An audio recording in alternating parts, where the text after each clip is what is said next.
Hello, dear colleagues.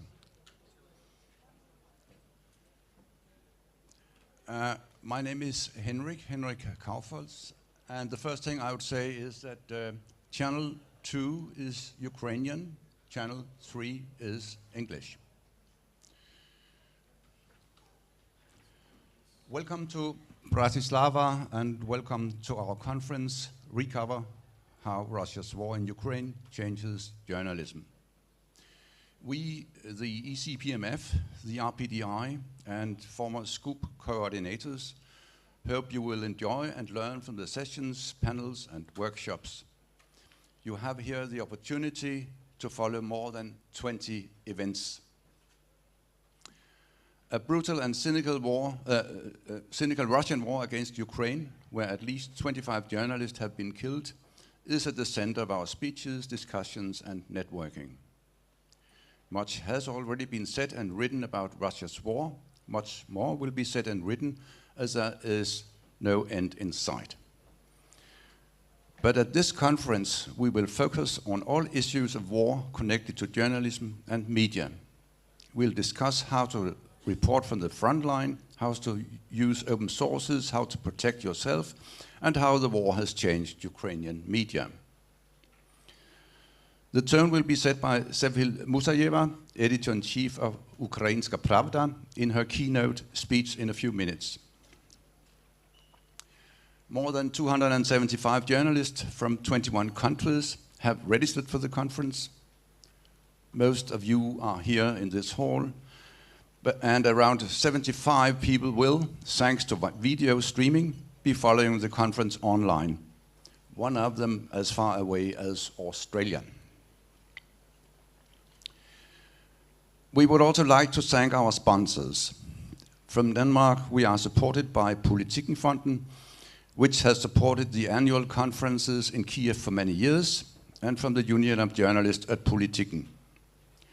From Germany, we are supported by the German government, Auswärtiges Amt, through the Voices of Ukraine program, which is managed by the ECPMF.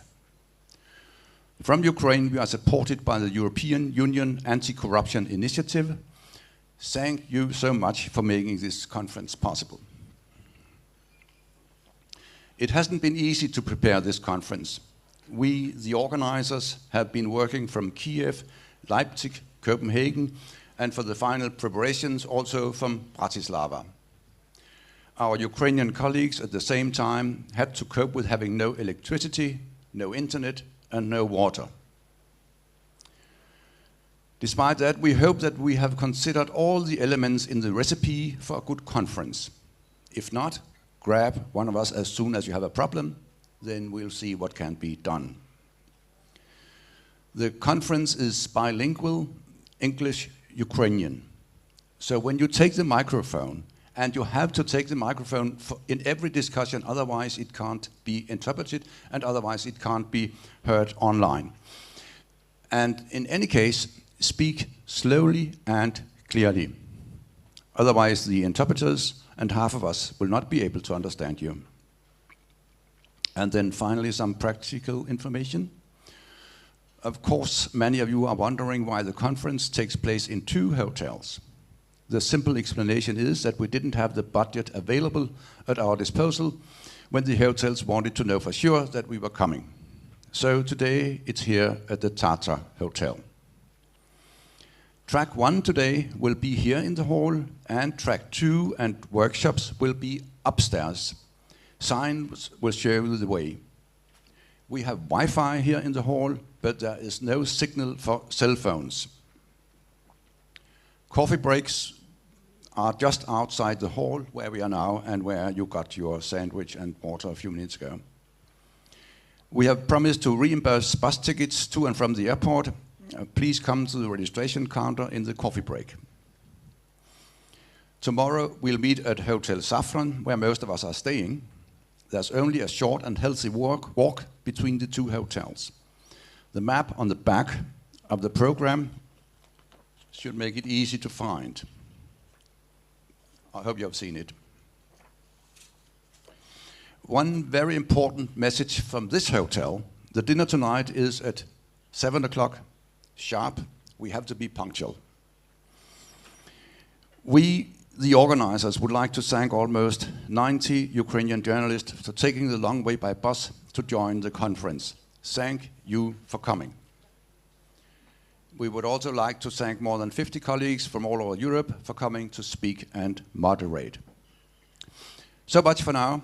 Welcome to all of you. I'll now give the floor to Mr. Adham Hamed, who is representing the German Foreign Ministry, one of the main sponsors of our conference. In the ministry, Mr. Hamed is the responsible officer for issues as protection of journalists, media workers, and free search defenders in conflicts and crises. Welcome.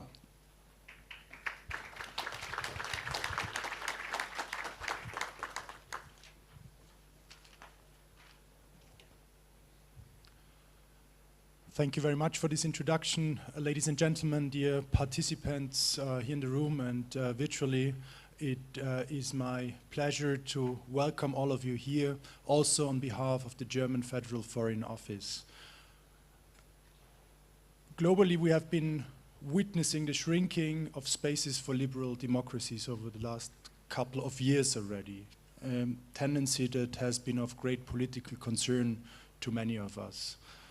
If it comes to the issue of shrinking spaces for journalism, it became very apparent for us as German government, particularly in the context of the Afghanistan crisis and the fall of the former Afghan government, when we realized that large numbers of journalists had to leave their home country from one day to another, and when many of them were pushed to exile, some of them to the region, others also to Germany. And with this came the political recognition that it is necessary for us to join our efforts further, both nationally and internationally, through multilateral formats, and think about ways to more systematically also strengthen independent journalism. And this is why the new German government has made it as its aim to form a protection program for journalists, media makers, and free speech defenders in conflicts and crisis. As I've mentioned, this has started from the experience of Afghanistan, which actually is not so long ago, just 1.5 years. And only a couple of months later, the Russian war of aggression against Ukraine started on the 24th of February. And with that, of course, came the recognition that very fast we had to politically react and also adapt our focus and priorities. And this is the very sad starting point on which the German Federal Foreign Office, together with the Federal Commissioner for Culture and Media, have founded the Hannah Arendt Initiative as the new German national protection program for journalists, media makers, and free speech defenders. I'm very glad to say that the European Center for Press and Media Freedom, which is our main partner of this event here today and in the coming days, together with the Deutsche Welle Academy, Media Incorporation and Transition MICT and further partners, have very fast and collaboratively developed a network where, in a dialogue between the German government and representatives from civil society, we have made a needs assessment and thought about ways to join efforts, primarily in a pilot phase through several projects. One of them being Voices of Ukraine. Lutz Kinkel, the chairman of ECPMF, will say some further words about that. This pilot phase is going to end by the end of the year, and I'm very glad to say that we will extend this effort. We have seen the project efforts of ECPMF, but also as of other network partners, as a substantial contribution in dark times, in sad times, and of course many of you can and will, in the framework of this conference, tell us more about your first-hand experience of your work in war, in crisis, and I'm very glad and humble, I can say, that we have this opportunity to exchange here also, hopefully in the coming days, more on a one-on-one level. We are here to listen to you primarily to understand your needs, and from the side of the German government, I can assure you that our solidarity with Ukraine in many forms will continue, and the protection and support of journalists certainly is one of the priorities that we have identified in this endeavor. We have invested some 7 million euros into the Hannah Arendt initiative during a pilot phase, focusing on 3 levels of support: support of journalists and media makers in countries of conflict and crisis. Second level is the international level, where we aim at regional support, and then finally also through providing platforms for journalists and media makers who arrive to Germany, fostering a comprehensive approach, ultimately with the aim to strengthen independent journalism in context of crisis and conflicts on these 3 different levels. This effort will continue. It will continue with a joint effort of the mentioned organizations, and this only leaves me with thanking you once more very much for coming here, and I wish you a successful conference. Thank you very much. Thank you so much, and I'll now give the floor to Dr. Lutz Kinkel, who is manager of ECPMF, one of the sponsors and partners here. Please. Thank you so much, Henrik. So, dear guests, welcome also from my side. My name is Lutz Kinkel. I'm the managing director of ECPMF. We are glad to have this conference today, the Recover Conference. You find the Recover Conference also on Twitter under the hashtag Recover22. I repeat, it's hashtag Recover22. What do we do here? We are talking about Ukraine. We are talking about your experiences.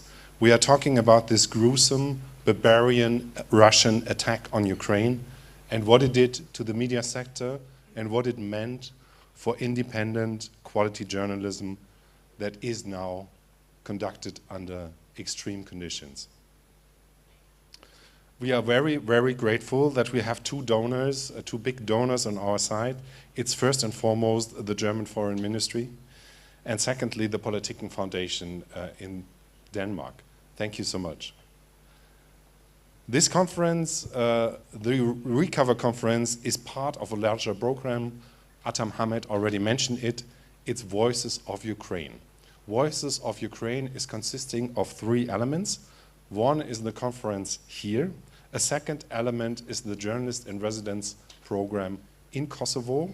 And the third element is stipends for living and continuing the work as journalists, for journalists in Ukraine on the ground, right? Stipends for Ukrainian journalists on the ground. If you need further information on that, or if you would like to apply for stipends or also for the residency program, please look up pressprotect.eu. I repeat, pressprotect.eu. I wish you all fruitful discussions. Have a good conference. Slava Ukraini. Thank you.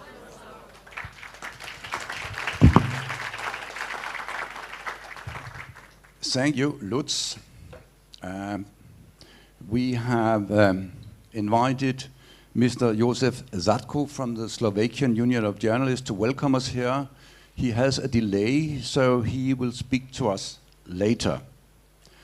So we will now move to our first session, a keynote speech, and I would like to ask Rebecca Harms, who is Vice Chair of the ECPMF, to introduce Serhil, and then she will speak online from Kiev. Please, Rebecca, the floor is yours.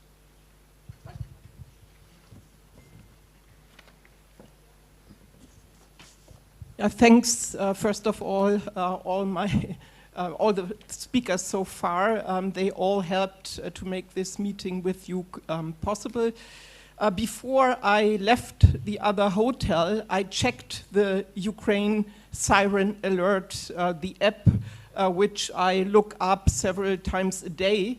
And before I'm introducing online speakers from Ukraine, which I do from time to time in international conferences also elsewhere, I keep always my fingers crossed that the speakers will be available and that the circumstances in Kiev or in other cities will allow the speakers to participate. So fingers crossed that all of us can listen to Sevgil Musayeva very soon. For Kiev, I did not find, when I left the hotel, the siren alert, but as I said, fingers crossed. Sevgil Musayeva, I think, is not necessary really to be introduced to Ukrainian journalists. Sevgil Musayeva is editor-in-chief since 2014 of Ukrainska Pravda. Ukrainska Pravda, from my point of view, from my experience, is kind of flagship online newspaper to demonstrate journalism is to work for the truth. Ukrainska Pravda has been founded by Georgy Gongadze. He paid with his life for the idea that journalism is truth. His idea with Ukrainska Pravda was to counter the experience of the Moscow-made, Kremlin-made Pravda. This Moscow-made Pravda made truth is lie, peace is war, and slavery is freedom. These have been the words then by Georgy Gongadze. I think his idea to make the truth truthful again is really followed by Ukrainska Pravda until today. Sevgil is, after Olena Pritula, the third editor-in-chief, the second woman to hold this position, what also counts for Ukrainian journalism. And Sevgil has been nominated this year one of the most influential 100 people around the world by the Time magazine. Following her speech, which is still available online by Time magazine, makes sense because it shows you much more about Sevgil than I could say here. What I would like to repeat from her speech at the occasion of the Time event is that she says Ukrainska Pravda since 24th of February is trying to cover every part, every detail, every segment of the war, and still the idea that truth is the goal of journalism is followed by the team of Ukrainska Pravda. Personally, I would like to add, because I know Sevgil since long, personally I would like to add that it's also important to know that she is born and raised in Crimea, that she is Crimean Tatar, and that she was among those who always supported the human rights defenders in Crimean Peninsula after Russian occupation. And for her, I would like to say that also for us here, the idea that Crimea is Russia is bullshit. Sorry to be blunt. Crimea is temporarily occupied territory of Ukraine, and so what Sevgil did for Crimea after occupation is huge. What she's doing with her team still to cover the war is also huge. And now I really hope that Sevgil can speak to us. Slava Ukraini!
Yeah.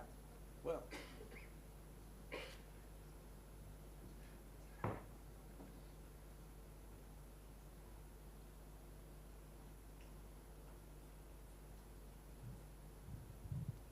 You can start.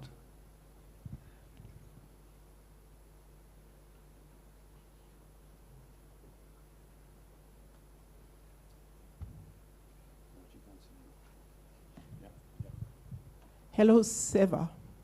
Nice to see Hello. you. Nice to see you. You can start. Ask it to start. You can start now. We can see you and hear you. Hi, hey, nice to meet you. Nice to meet you all. Thank you, Rebecca. Thank you, everyone. So I can start the speech already, yes?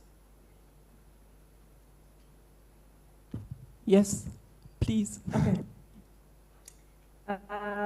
Thank you all. I will speak in Ukraine. You can speak in Ukrainian language. We have translation.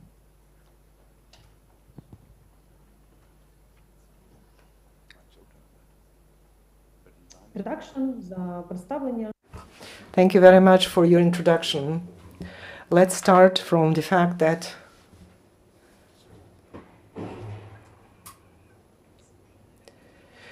I might have problems with the connection. That's why I'm sorry about it, because, you know, we work as a generator, so I hope that you are going to be able to listen to me. Maybe you can even hear the generators working, because I am just next to it. So unfortunately, that's our reality under which the Ukrainian journalists have to more work currently. And the people, journalists who are present now in this room, they understand it very well. So Ukrainian Pravda team works only using the generator. That's why we don't have a stable connection. Sometimes it could be interrupted. That's why I would like to warn you about it. I would like to say that today it's 289th day of the war. And I already mentioned before that I feel that I'm kind of Robinson Crusoe.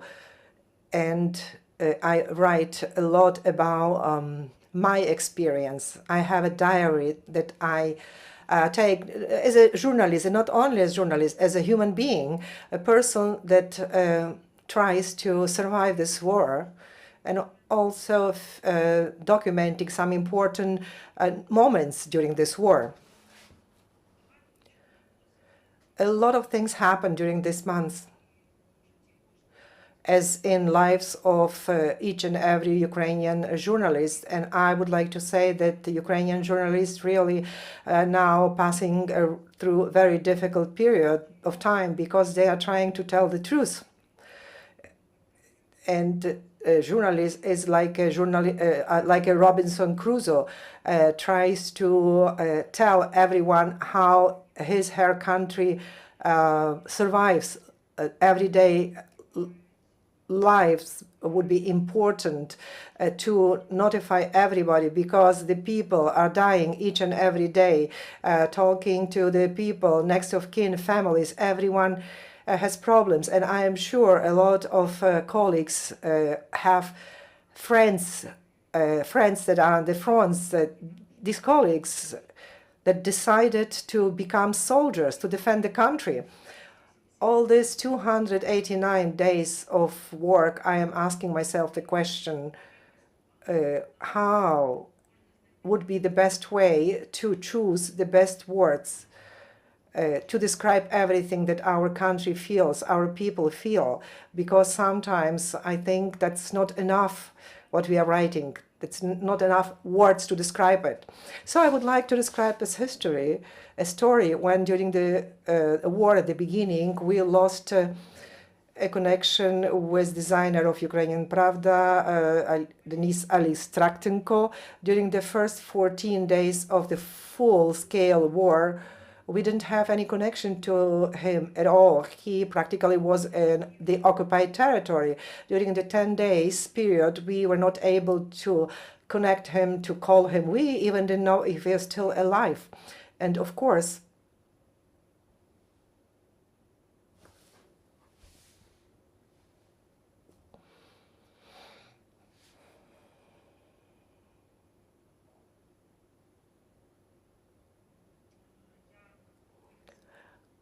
when he got of the captivity of the occupation, he said that I am ready to work already tomorrow. Of course, I smiled. I cried and smiled. That was the really happy crying, because during the first days of war, it was so difficult to just contain those emotions. And as you know, during these weeks, this month, this 289 days, I visited the deoccupied territories, cities, deoccupied villages, talked to the people, and a lot of them talked to me about how difficult was it for them when they really didn't have any knowledge. They didn't know if this city is still occupied, because there was no news, no communication, and talking sometimes to other people was dangerous. And the people said it was really difficult to survive this period, because it's much more difficult than live without electricity or looking for water.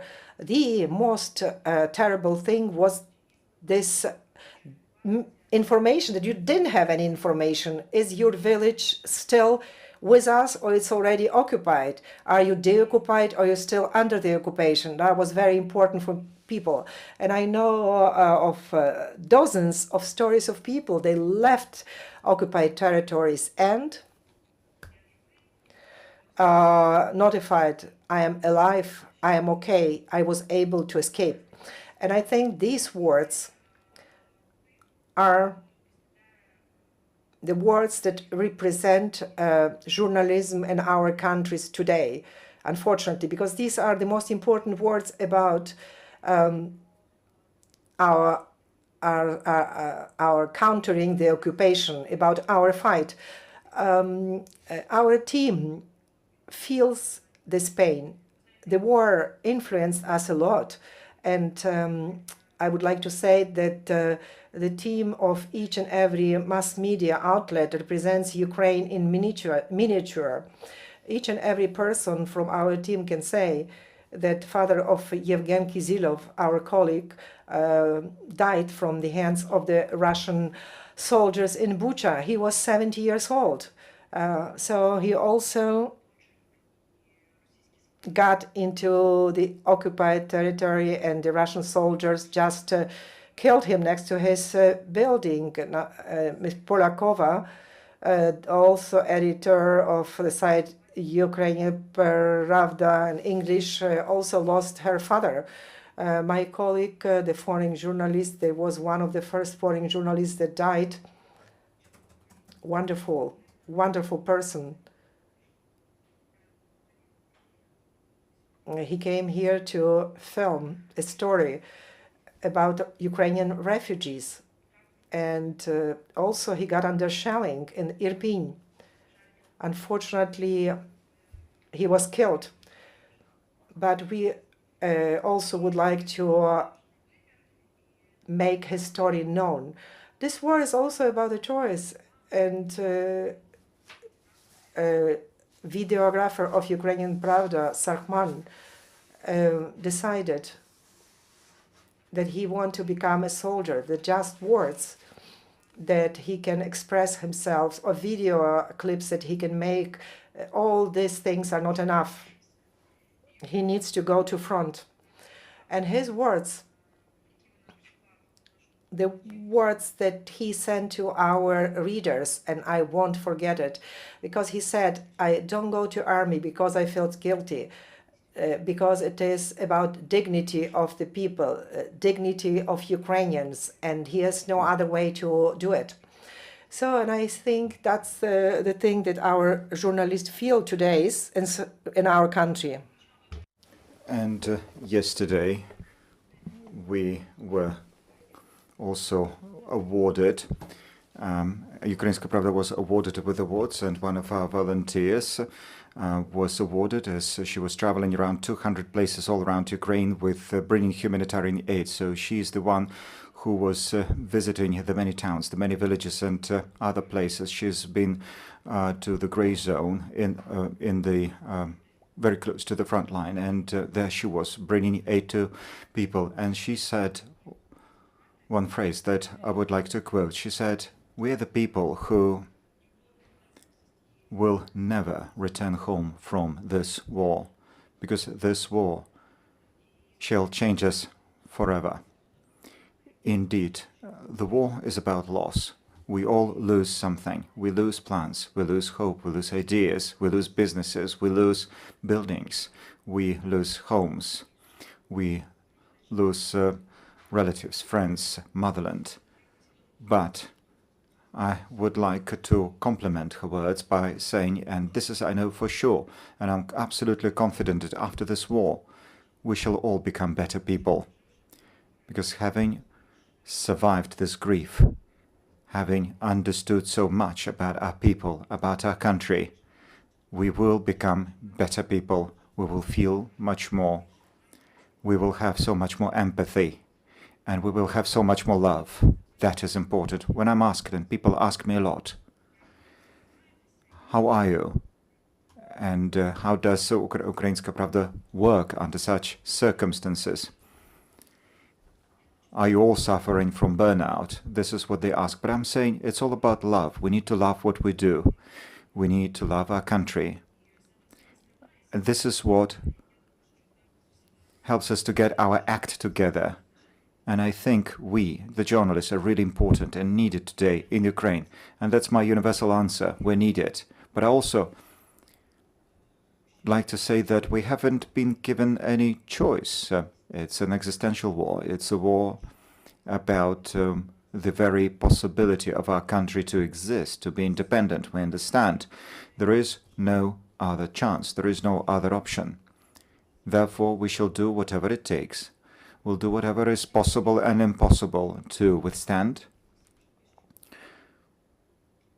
and to make sure that independence prevails, that our country prevails. We'll do whatever it takes to defend our country. And many people ask me, what are the most important features of a journalist these days? And I would say that's empathy. A journalist without empathy is not really doing the job properly. I mean, it doesn't matter whether Ukrainian or foreign journalist. Empathy helps you feel, think, be with people, and work under such difficult conditions. And I sense this empathy also among our foreign colleagues who are in Ukraine and are also reporting on the war. They demonstrate a very high level of empathy and respect. And they understand what the Ukrainian opposition is all about. And when they travel to Kherson and to other cities, and then as they return, they see that people in Kherson had been waiting for the Ukrainian army to return. These people do value democracy, and they do value freedom. And to conclude, I would like to talk about three most important conclusions of this war for me personally. But I think that many Ukrainian journalists also present in this room would agree with me. And the first conclusion is that we need to be close to our people, to our audience. I remember in the beginning of the war, I was publishing small pieces of information every single day saying, people, let me know, who are you, where are you, how are you? And people writing back, and everything, the events were unfolding very rapidly. Everyone was thinking about Kiev those days. But this is how we knew about people living in other smaller places.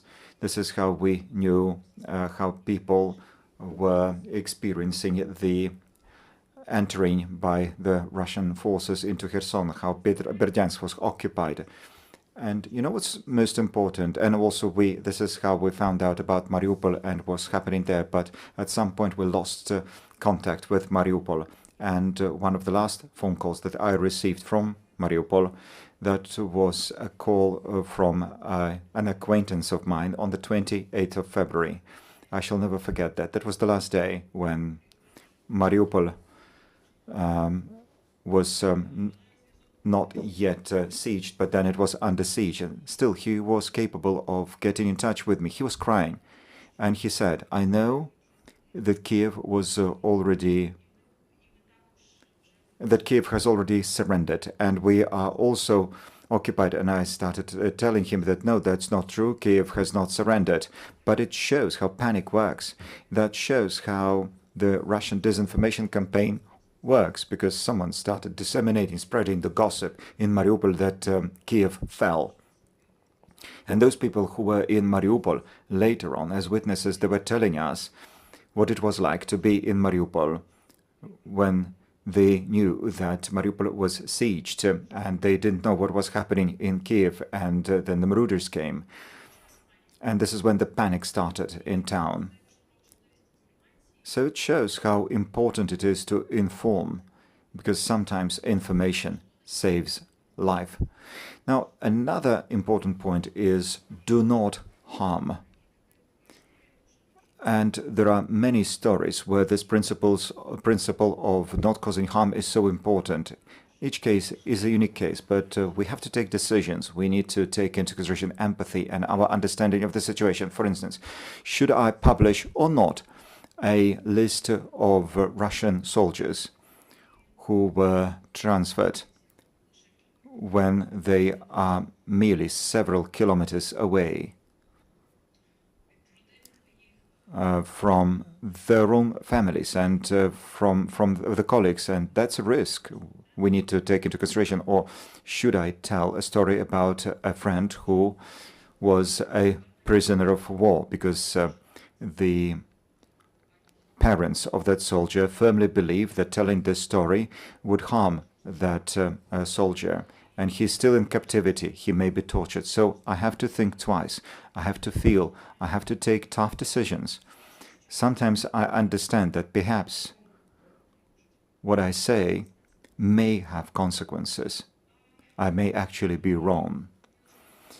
But also, not to harm is important when I'm taking a decision whether to publish or not a story, because people read it, they share the story, and they may be not ready to experience the story. Remember, in May, I spoke to a girl.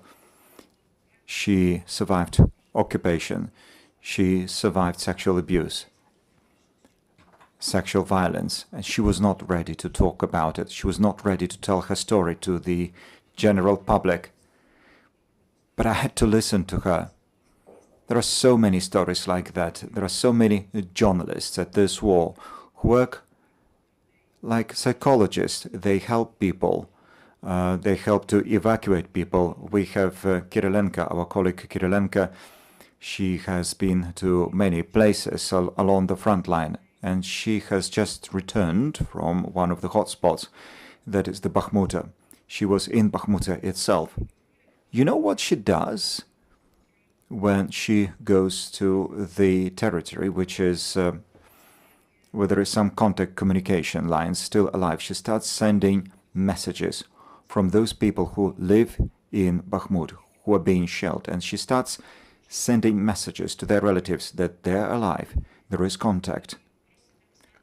She also asks to send a message to a daughter that lives in such and such place. That's a true story. And the text is, Luba, I'm alive. I am in Bakhmut, but I'm alive. Those women, they're so grateful. They say that it's very important for them to have this line of communication. Sometimes the local population who suffer from shelling, they are taken to other territories in Ukraine. They're hospitalized, but once they return to health, they are asking to return back to their places. we also need to be able to empathize with them, to understand them. I remember together with the team of the Ukrainska Pravda, we were helping to evacuate a private zoo. We were publishing news about that private zoo, and people started calling, so we needed to form a group of volunteers. So this is what we do as journalists under such conditions. So what is the conclusion? Truth always helps to win. And for me, personally, as a journalist, this war is a war of truth against lies. And I know that Ukraine tells the truth. We are honest. We tell this story. We tell the stories of our civil population who are surviving this war. We're telling the story about our soldiers, our army. Our army has been replenished with people from all walks of life. That's not a professional army. It's a total war. We have artists, journalists, photographers on the front line. We have painters on the front line. And this is what brings about respect and empathy. This is the truth about Ukraine. That's the true story about Ukraine. This is what has helped us to change the narrative that used to be about Ukraine. Because unfortunately, the Russian disinformation and influence had been very powerful. Until recently, when I was talking about the harmfulness of Russia today and Russian propaganda, that they were not telling a truth in Europe and the US, they didn't want to listen to me. But now, the same people, the same very people, they say that now they have drawn conclusions, but all too late. Sadly. At least there is this level of awareness, increased awareness, and this is already a path to improvement. And I do expect that the story of Ukrainian resistance, the story of Ukrainian journalists and how Ukrainian journalists behaved, is something that will teach the world a story, a lesson. I do not wish anyone to experience this. As I've said before, Ukraine had no choice. We were attacked. So we had to act. We had to fight back. And this is what we do, and we do it well. Today is the 289th day of the war. Yes, this war is far from its ending, but we will win, and I am sure that we all are certain of it. Thank you very much for your kind attention.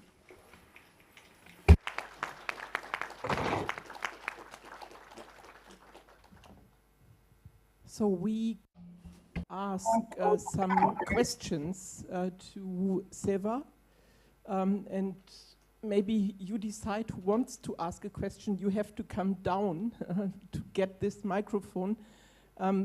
So while introducing this, I would like to thank you, Seva, for talking honestly again about the situation of Ukrainian journalists in war, which is totally different from journalists not working under the conditions of war. And what I would like to remind everybody here in the room is that Ukrainian journalists had a long way to get prepared for this moment.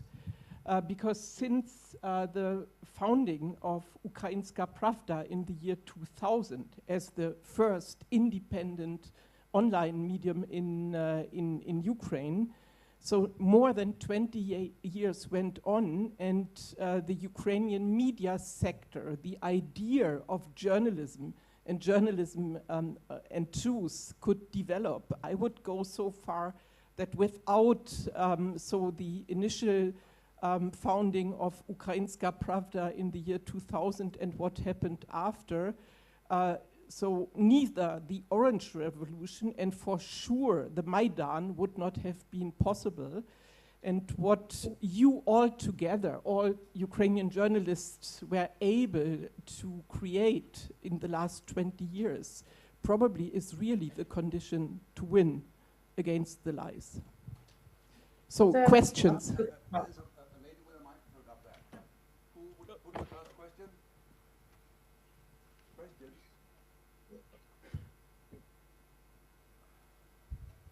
Добрий день, Сергій. Good afternoon, Serhil. I have a question.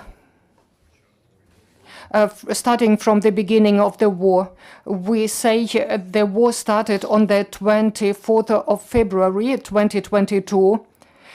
It is what is said in Western mass media, but probably we should say the war started in the year 2014, in April 2014, and a full-scale aggression started on the 24th of February. Otherwise, we would neglect 8 years of war, and forgetting that we have had war 8 years. Yes, you are right. Full-scale war, which started on the 24th of February, the total war.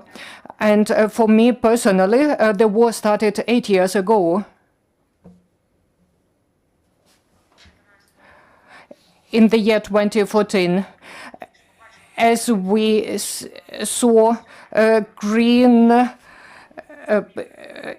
persons on the 27th, and the day before started a big meeting, and on the 27th of February, a Crimean source was founded.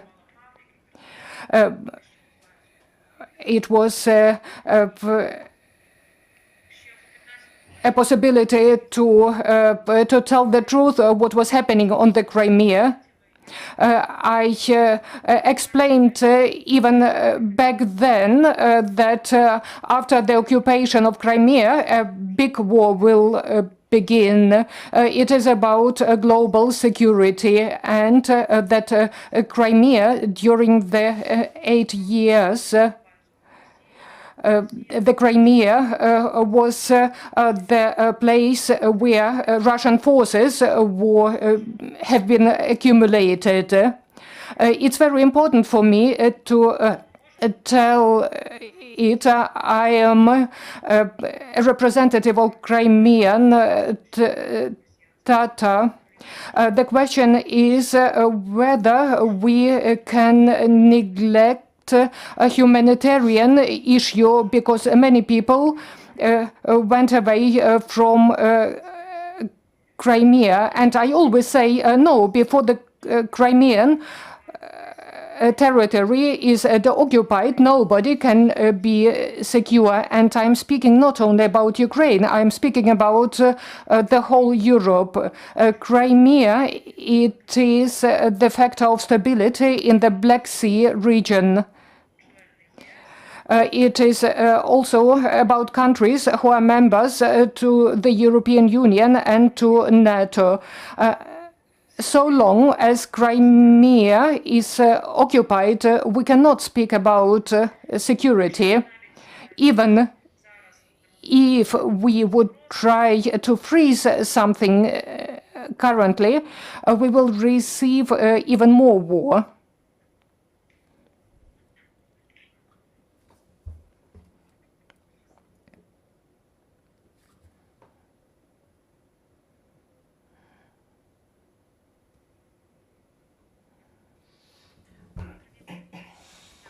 Hello, Sevhil. Thank you for your speech. Glory to Ukraine. Thank you for your work on the ground. I have 2 questions. One question, it is to clarify. I would like to know about your work with foreign journalists during the last months. What challenges do you have in communication with those countries who are most susceptible to Russian propaganda, notably German-speaking countries? And another question, you have experience, I have experience with Austrian media, and I have noticed Ukrainian diaspora is not present. Do you have any contacts with Ukrainian diaspora in order to understand the narratives in every special country, in order to understand the countries? Thank you. As for diaspora and international aspect, my colleague Sergei Sobonenko from Европейская Правда could tell you more. My experience, my personal experience is after I have worked with journalists from different countries. I know there is still a lot to do to overcome the narratives, and the influence of the Russian propaganda has been huge until now, and it is huge even now. As for German-speaking countries, it is a broad practice. It's difficult in those countries, but even more problematic is Italia, for example. I have experienced being on air, and Russian narratives can be heard from the very first sentence.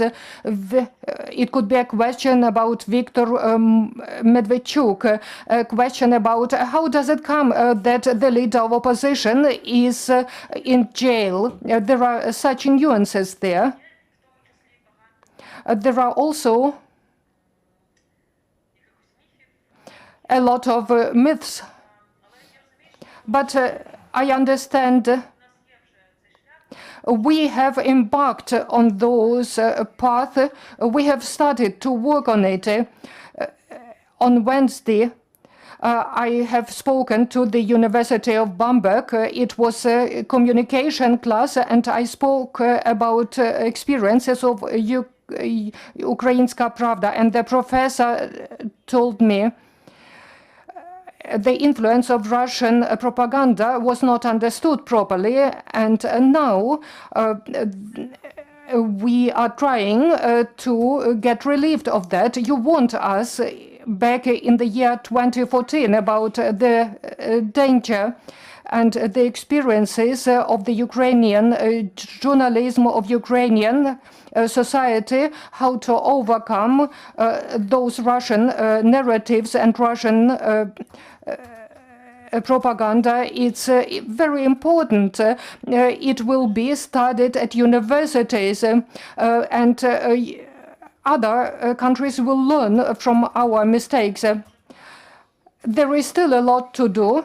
We have to explain a lot, but I'd like to say our population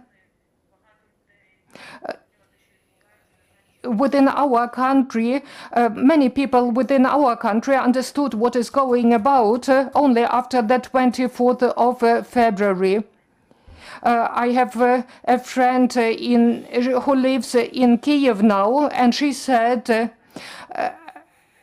only now I have started to understand what you experienced back in 2014. And now I am experiencing psychological disturbances, disorders. For Seva.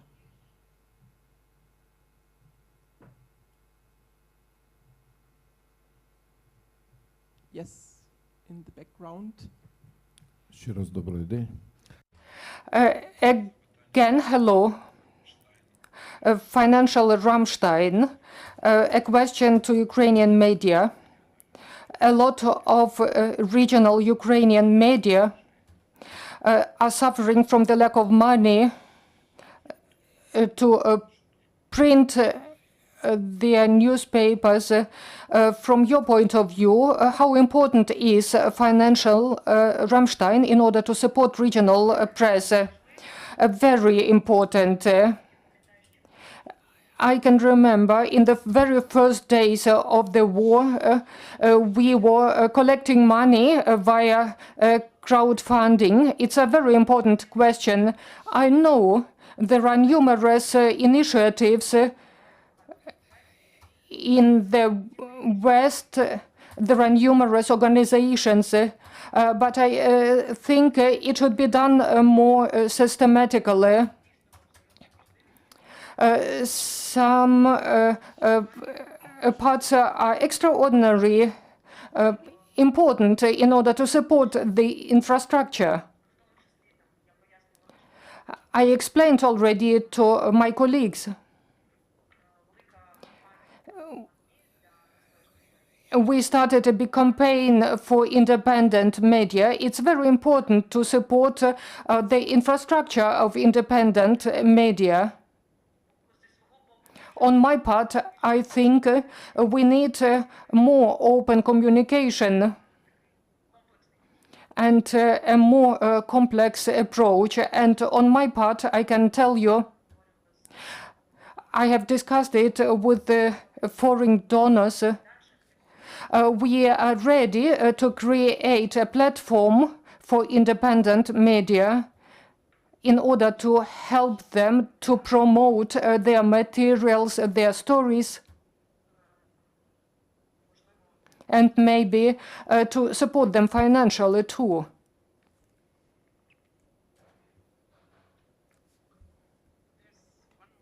Over there. Доброго дня. Hello, Alexander Zamkovoi, Stop Fake. From your point of view, worldwide, the trust towards Ukrainian media, has it grown? And what can be done to achieve more? It's a very interesting question. It's a pleasure for me. This year, the team of Ukrainska Pravda was awarded with a few international prizes. The circumstances are terrible. I don't want to mention them, but still, it is a very difficult story. At last, we have been heard and seen.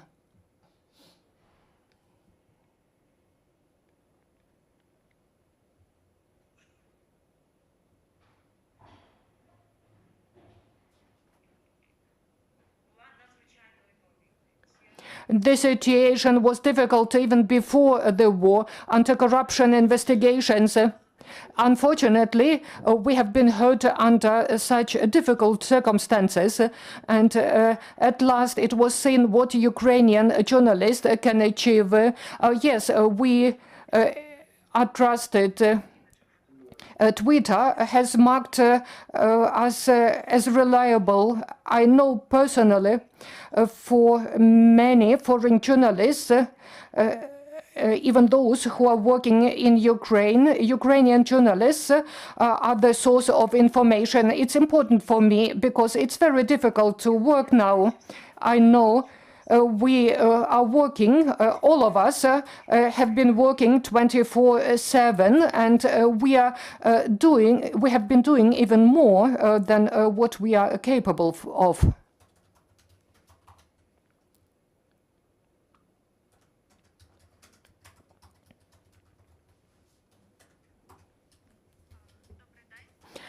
Hello, colleagues. Hello, Savhil. My name is Olena. I'm representing regional journalism. I have the following question. It is rather a question to be considered of. This year, I have communicated with regional media in Germany, in Turkey, and in Serbia. And my feeling was we are supported by big media in Europe. But as for the regional journalists, notably in the countries I have named, they are not doing enough to report to their audience what is being done in order to reveal Russian propaganda and myths which have been built for decades. We have wonderful stories about victory, about people who are making this victory possible, but still we are lacking the accent, this important accent which we have in Ukrainian central mass media. What would you recommend? What could we do to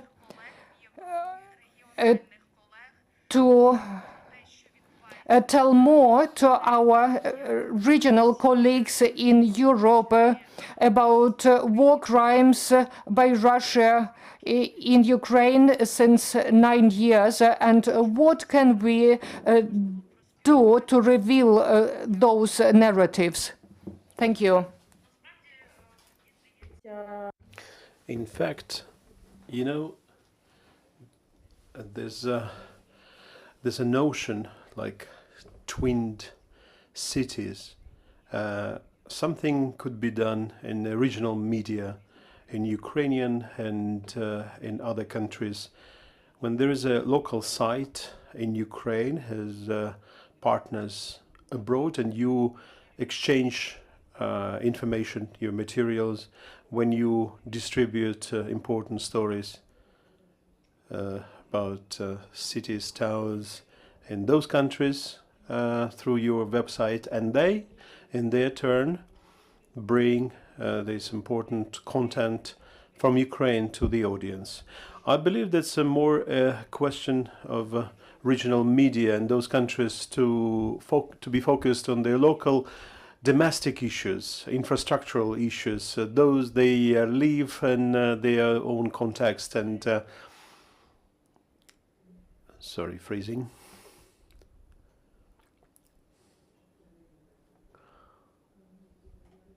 The signal is freezing.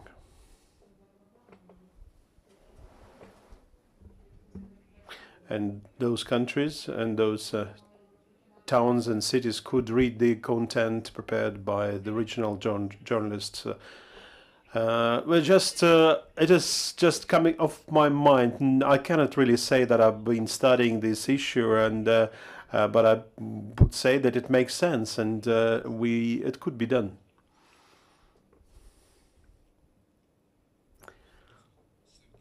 Sevgil, one more question, and to continue my colleague's question. Currently, national and international media, those who report from their countries, they write about the inflation in those countries. They don't actually link this inflation with the war in Ukraine. They do it the way they explained by COVID, you know, just the drop in income. Who should bring it firsthand to media when, for example, they report about the strikes in the UK? Who should explain that this is first and foremost because of the war?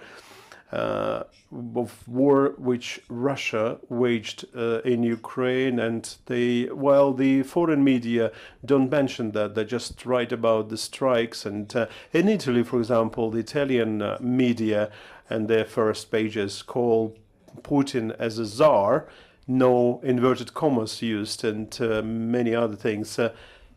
Kiev Independent gave a good example, writing about a pseudo referenda. They didn't even put inverted commas, this referendum, those things which were held in our occupied territories. Who should bring this true information to Western media, either Ukrainian Foreign Office, Ministry of Culture of Ukraine? How could we bring it to the Western media to explain them that all these things happening in the countries are directly linked with the Russian use of force and their incursion into Ukraine, because the Western audience starts actually being focused on their own problems, forgetting about us. Thank you. Well, in fact, our external communications are quite good. And there's a great trust and sympathy to us coming from other countries. I believe that this is up to the Ministry of Foreign Affairs of Ukraine. They should have a special department unit responsible for fighting the disinformation of the Russian disinformation in Europe.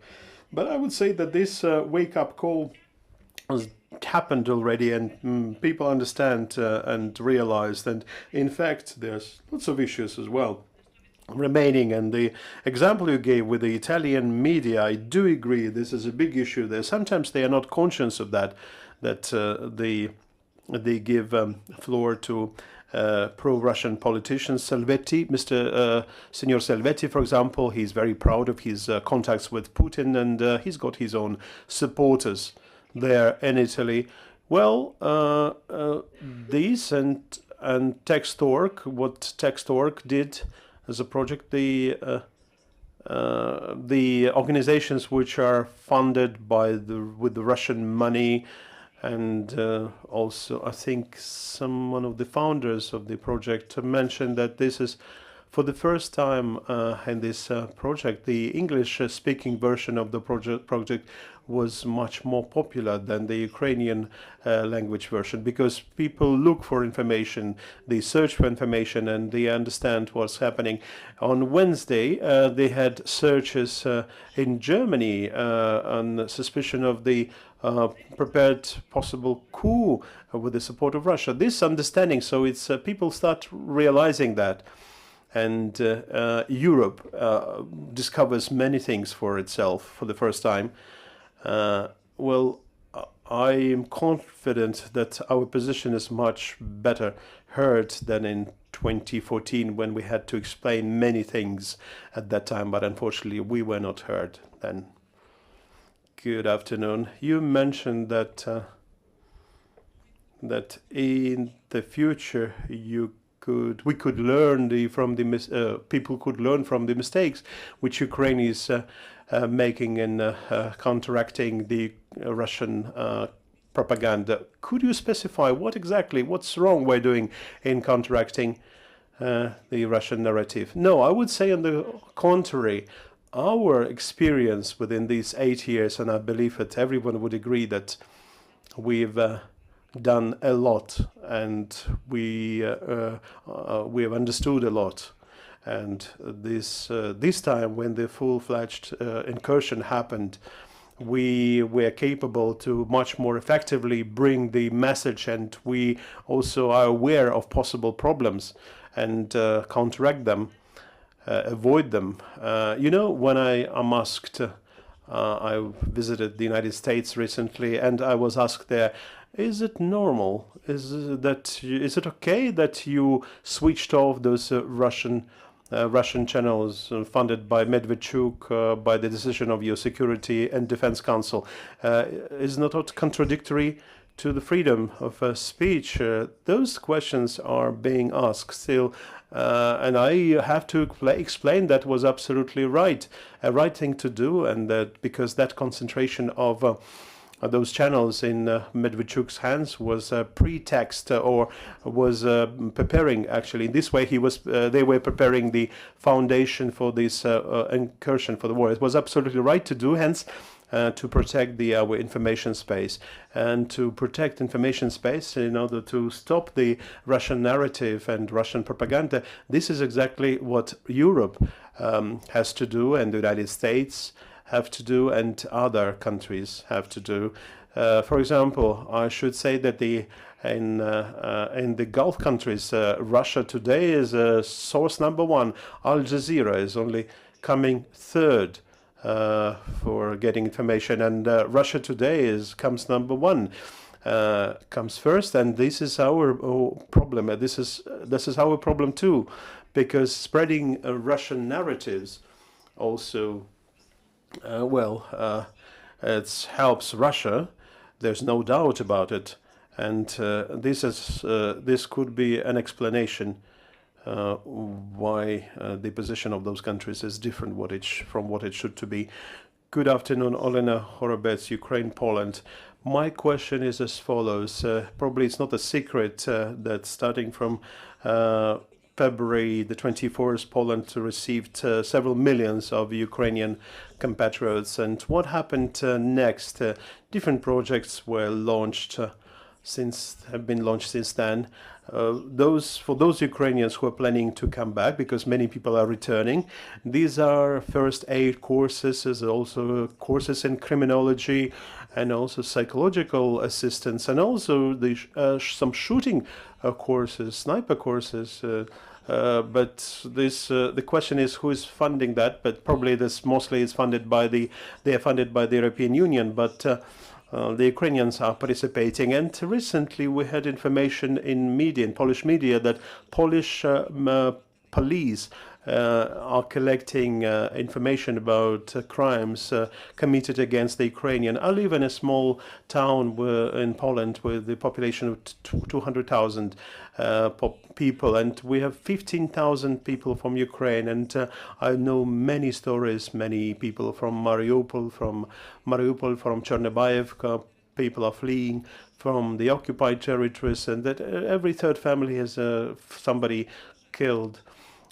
What do you think, whether collecting this information from the Ukrainians in Poland by the Polish police and prosecutor's office, evidencing that these crimes against the civilians, could it help us, or could it do any harm? Your point of view, please. What's your opinion? It's quite a difficult question. This is for the first time I'm hearing this. I wasn't aware that this collection of evidence is taking place, and I can look into this deeper. Frankly speaking, I wasn't aware of that. Well, but in any case, I believe these are the correct steps from the Polish side. Well, unfortunately, I don't really have all the detailed information. From what I heard, that could be the right thing to do, and on the contrary, could be a solidarity act. But there's some details. Probably I'm not aware of that. Sorry. Information on this, because I think that's it really matters that those Ukrainians who fled from Mariupol and other places to Poland or to Germany, if they are witnesses of war crimes, if they are ready to speak, that they are interviewed, but in the most proper way. And based on the rules, so that what they say and give to protocol as witnesses will count later on in hopefully the Special Russia Tribunal. So it's a very important work, but it has to be done in a very, very proper and organized and also coordinated way. I can add to Rebecca's words that indeed, currently the Ukrainian prosecutor's office documented great quantity of war crimes, and unfortunately our system and our police and our judicial system is not capable of investigating all this enormous number of crimes committed by the Russian army, and hence what is being done is an absolutely correct thing. And probably you know, the head of the International Criminal Court, Van Hans, said that he was against the special tribunal, that the Rome Statute would be sufficient for that, in order to take Russia, for Russia to be punished for what they did in Ukraine. And in front of us, there's a huge amount of advocacy work and investigation in terms of war crimes. And in particular, what I wanted to draw your attention to focus on the genocide crimes. Because currently in some Western circles, in some scientific Western circles, I heard quite often that genocide crimes are impossible to prove because it's too complicated. Including those prominent and lawyers don't want to deal with that. They say that you could prove the crimes of aggression, some separate crimes of individuals and commanders, but genocide crimes, this is very important. In this respect, I would like to mention Timothy Snyder, an American historian who for the first time publicly announced 6 parameters of genocide and mentioned that he would be defending that. And I think his influence is very important, and I am thankful very much. Unfortunately, there are a lot of people in Western countries that didn't want to risk their careers and tolerate that.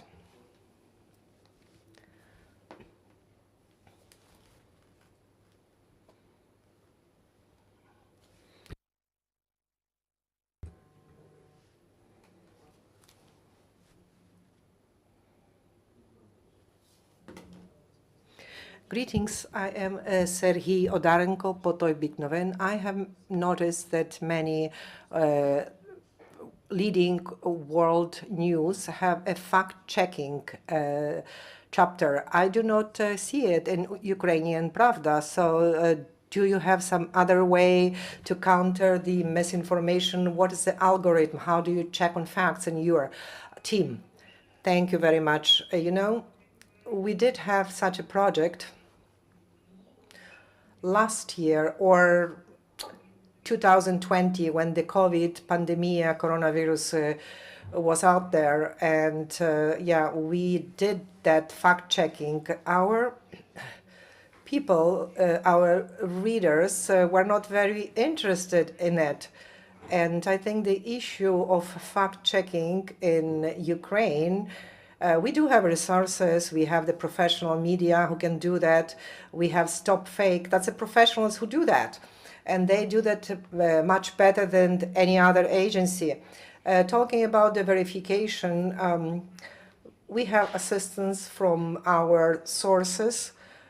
We work with the sources for many, many years. And I would like to say that these principles that we have in our team allow us to check on this information very thoroughly, and you know, the speed is always on the second place, and in this regard probably we are losing others telephone channels that do give the information at once, but you know, they do have these problems much more than we do. But for us, to check the information is a very important element. That's why we do check first, and our editors are very professional in this regard.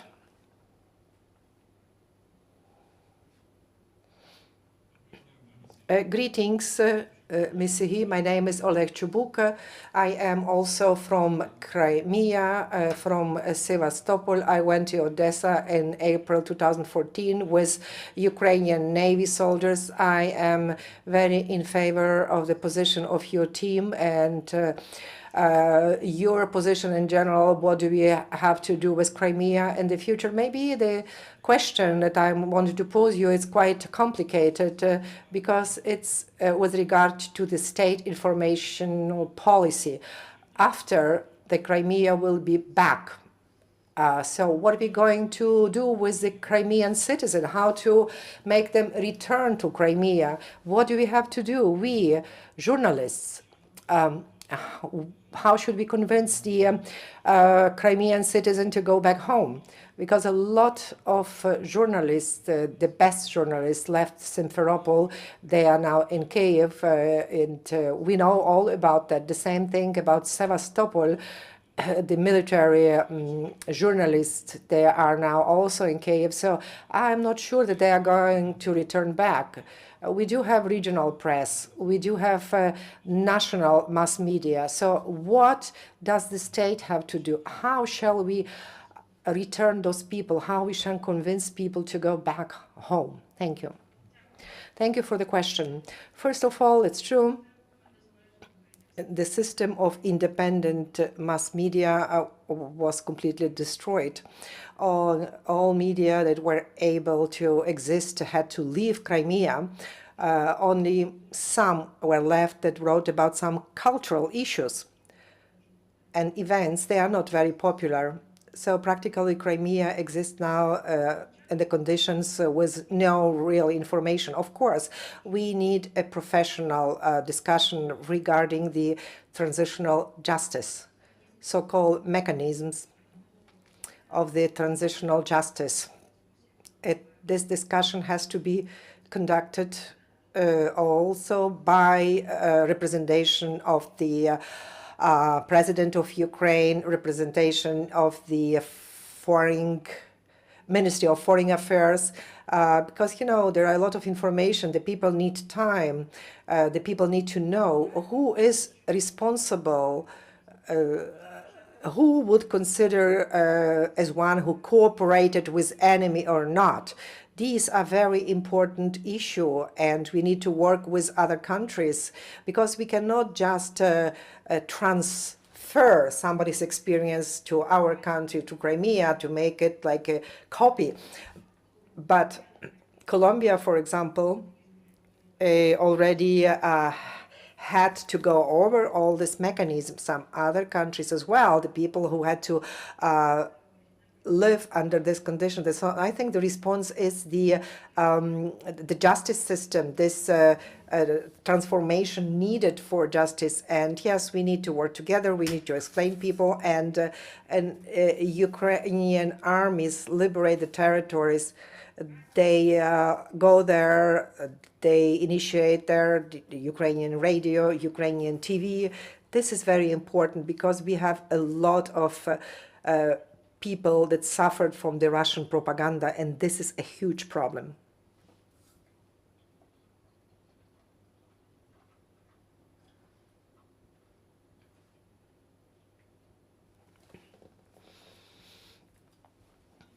Greetings to everybody. Olha Markiev, Lviv region, Mykolaiv district. I represent a very small mass media outlet. Besides the events and local events, I also document the conversations with soldiers in our region and also at the front.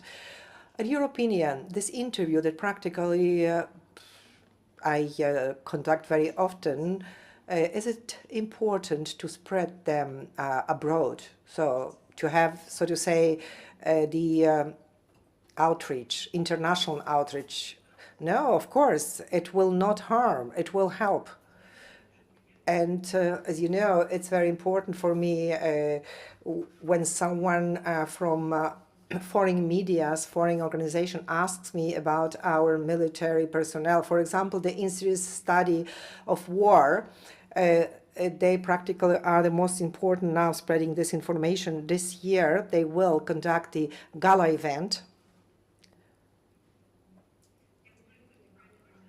As an example of Ukrainian resistance, they invited activists, volunteers, Zelensky, and journalists. So not them they really want. They want just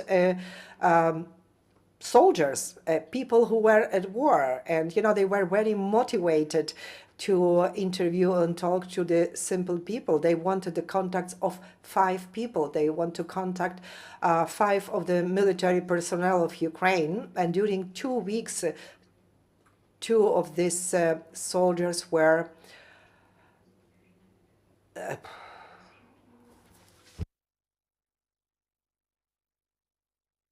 it's, you know, we're not there anymore, so it's very important also know the price, what kind of price are we paying, and this is only possible with these people that are there out. We really write a lot of stories about our military people. We talk about the partisans in Kherson region. That's recently we had a story about them. And I would like to see more representations about the military. When I was in the United States, I was asked, what do you need? What is lacking in Ukraine? And what I said that it's not a lot of attention paid to the military personnel because they are practically very important because they are fighting for our success.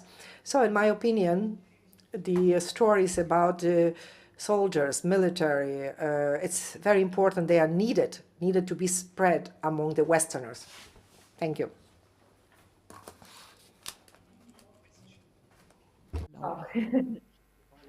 The final.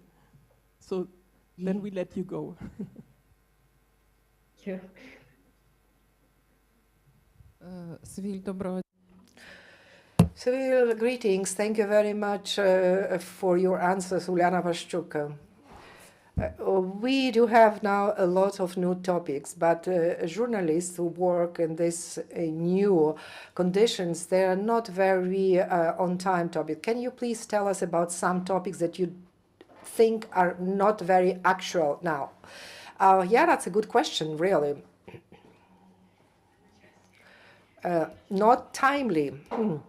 Of course, for sure, to write about corruption. It is timely, it is important, even though this is kind of discussional, a lot of discussions going around that topic as well. I think the topic with regard to the army, what's going on the front, losses we have, problems within the units. I know, and I can tell you that the problems that we know about, we try to resolve them not publicly. For example, where the military personnel lives, the conditions under which they live, and issues like that, logistics. Because these things the Russian propaganda machine can use against us. So it's important to talk about it, but not publicly. We appeal to the agencies that are responsible for that. But corruption does not belong to that issue, and I think it's an important topic to talk about because there is nothing worse than corruption.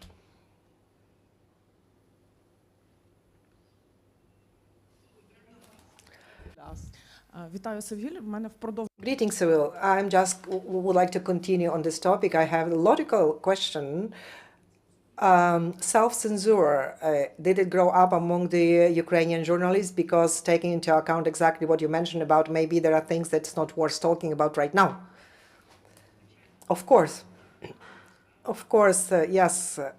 Self-questioning, that's an issue that grew up. We do talk among us as well, and our team about it, where there are certain problems, we talk about it and we try to resolve them. You know, someone could say that, for example, when you wrote about it, that was not completely correct. Maybe we should have done this way. And thanks to the fact that in our team we have people with different opinions toward recent topics, we try to balance that. And as a result, it looks the way it should look like.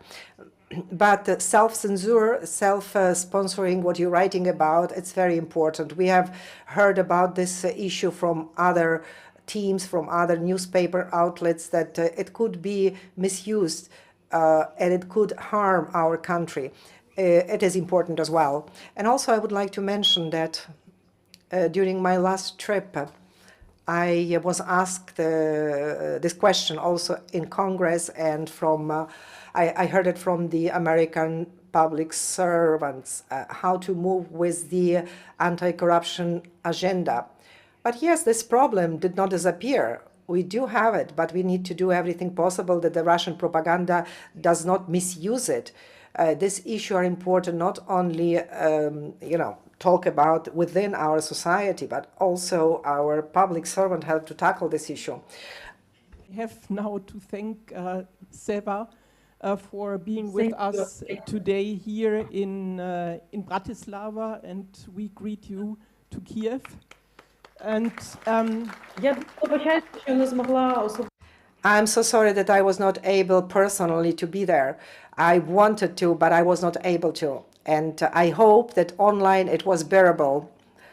Say as a conclusion is that for me it's again and again very important to hear and to see that journalists and media are working in Ukraine, and now after 10 months of this terrible war of aggression, and that many of the issues which people expected, so limitations, rough limitations of journalists and for media because of the martial law can be solved. My impression right now is that so the strengths of Ukrainian society, the strengths of civil society, but also the journalists, are precondition for what happened during the last 10 months. So it's a healthy, quite healthy and pluralistic society, and only because of this they are so far really able to not lose, but to win many battles already against the big Russian army. And I think this is one point which should be still understood better. And thanks, Seva, for contributing today to our discussion. And I hope to see you in Kiev in the midst of January. До побачення. До побачення. Слава Україні. Героям слава, щасливої конференції і Thank you. Glory to heroes. And I am looking forward to seeing you soon. Thank you.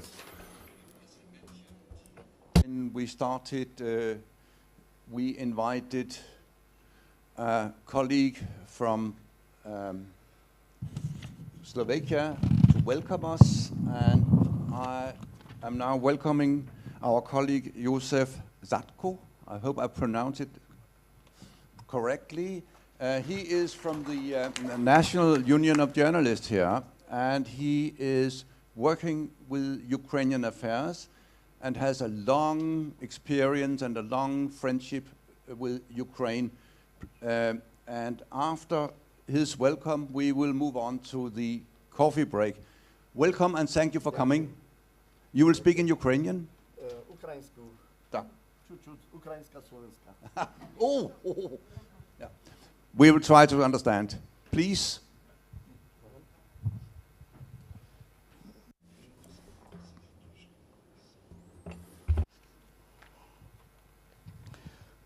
Tak v prvom rade, dobrý deň.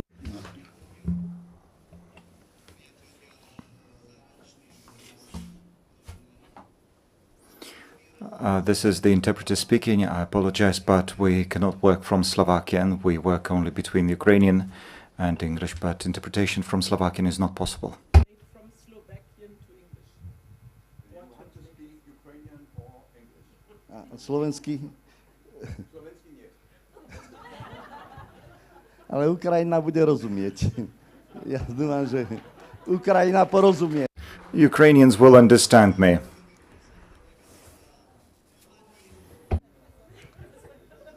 Pravilno, Ukrajinci? Ja by som chcel v prvom rade poďakovať organizátorom tejto medzinárodnej konferencie, kedy sa stretli žurnalisti z viacerých krajín sveta a práve tu na Bratislave na Slovensku. Som veľmi rád, že môže aj Slovenský syndikát novinárov podporiť ukrajinských žurnalistov, ale aj žurnalistov z ďalších krajín, že môžeme takto spoločne bojovať proti nepriateľovi, vrahovi ukrajinského národa. Je tu téma konferencie, ako ruská vojna na Ukrajine mení žurnalistiku vo vašej krajine. Ja môžem povedať toľko, že táto medzinárodná konferencia nás len zocelila a veľmi nás spojila proti vrahom, nepriateľom, proti ruskej agresii, ktorá je v Ukrajine. Môžem povedať, sám som na vlastnej koži som vyskúšal, čo je to vojna v Ukrajine. Je tomu 10 dní dozadu, keď som sa vrátil z Ukrajiny. Ukrajinu poznám od Užhorodu po Mariupol cez Charkov, Slaviansk, Kremator, Sokal, Ternopol, Ivano-Frankovsk. V Ukrajine som doma, ako u mňa na Slovensku doma v kuchyni. Spolupracujem s ukrajinskými partnermi už viacej rokov asi od toho 2009 roku, kedy som sa spojil s Akadémiou náuk Ukrajiny a s Kyjevskou univerzitou práva u nás na Slovensku, s pánom rektorom univerzity Bošickým, Jurajom Bošickým, možno ste znakomí niektorí s ním, že ste študovali na Kyjevskej univerzite práva. A chcel by som povedať, bolo tu aj spomenuté, ja som trošku prišiel čuču neskoršie, Bože, som otváral medzinárodnú konferenciu, Medzinárodná náuková praktická konferencia Pravové aspekty antikorupčnej stratégie u fokusy nacionálnej bezpeky. Dnes o 10. hodine som otváral u nás v Podhajskej takúto medzinárodnú konferenciu v spolupráci s Nacionálnou akadémiou Ukrajiny a s Kyjevskou univerzitou práva. Bola tu spomenutá korupcia. Ja som pracoval 30 rokov v bezpečnostných zložkách Slovenskej republiky a môžem povedať, ako poznám Ukrajinu a tie problémy, ktoré sú v Ukrajine, že niekomu je vojna, niekomu je mať rodná. Musíme si aj tak povedať pravdu, ako žurnalisti nemôžeme len hľadiť si život, že všetko je v poriadku, tých problémov je v Ukrajine strašne veľa a myslím si, že ešte tie problémy ešte len budú, keď aj vojna skončí. Bude čo naprávať a práve preto žurnalisti Slovenskej republiky, Slovenského syndikátu novinárov, ja som v predstavenstve v regionálnej kancelárii Bratislava, sme vám napomocní. Osobne som organizoval viacero medzinárodných konferencií pod názvou Bezpečnosť, extrémizmus, terorizmus. Organizovali sme to i teraz v 11. mesiaci na počesť generála Hvozda, bivšieho náčelníka vojennej rozviedky Ukrajiny. Tieto konferencie organizujem v spolupráci s rôznymi univerzitami, odborníkmi, expertmi, žurnalistami, ktorí prichádzajú k nám na Slovensko. Je mi veľká česť, že som sa mohol tu dostaviť a s vami sa stretnúť z očí v oči, lebo oči to je to najkrajšie, keď pobačíme na seba druh na druha. Je toho veľa čo povedať, veľa skázať. Ja by som vám povedal i mnoho o sebe, neviem, či je toľko vremia, aby som sa vám celkom predstavil. V Ukrajine pôsobím, jak som už spomenul, po celej Ukrajine. Väčšinou spolupracujem s univerzitami, negasudárstvenými organizáciami, v rôznych problematikách, spolupracujem s kultúrou ukrajinskou. Organizovali sme množstvo rôznych tých výstavok, kartín, spojili sme Ukrajinu so Slovenskou. Spájať Ukrajinu so Slovenskom je veľmi prekrásne a práve v tejto chvíli, keď Ukrajina potrebuje našu pomoc Európskej únie, si myslím, že Slovensko je veľmi naklonené. Slovensko je naklonené, ja teda ako žurnalista, aj moji kolegovia, vám žurnalisti, preto ja vás srdečne pozývam, priježajte k nám na Slovensko, ja vám dám naše kontakty. Práve preto som veľmi privítal takéto stretnutie. Budeme organizovať ďalšiu medzinárodnú konferenciu pre žurnalistov a budeme radi, keď sa naviažeme. Sú tu na niektorí, som počul tu z regiónu Lvov, ja som v regióne Lvov, som taktiež doma, i na Podatkovej som tam registrovaný, spolupracujem úzko s rôznymi tými ukrajinskými univerzitami, veľmi blízkami je Univerzita Lvovská, Univerzita biznisu a práva, kde sme taktiež založili takú organizáciu spoločnú pre spájanie Ukrajiny a Slovenska. Nebudem hovoriť veľa toho, som prepojený, ja neviem, s prokuratúrou, s políciou ukrajinskou, kedy sme pod flagom nacionálnej polície organizovali v Prahe konferenciu, bolo to prekrásne, môžem povedať slzy v očiach. Je veľa toho, čo povedať, nechcem to nejako predlžovať, budem veľmi rád, keď sa v rámci prestávky na mňa nakontaktujete, dám vám vizitky, a budeme naďalej spolupracovať, aby sme neskončili iba na tejto konferencii, že niečo sme si tu povedali, ale aby tá práca prechádzala i ďalej, lebo Ukrajina nás potrebuje, či ako vás, žurnalistov, nás zo Slovenska a žurnalistov, ja si myslím, z celého sveta. aby sme povedali celému svetu, čo je, aká situácia je v Ukrajine. Ja som to prežil teraz, keď som bol v Ukrajine, keď som išiel do Ukrajiny od 13.12.,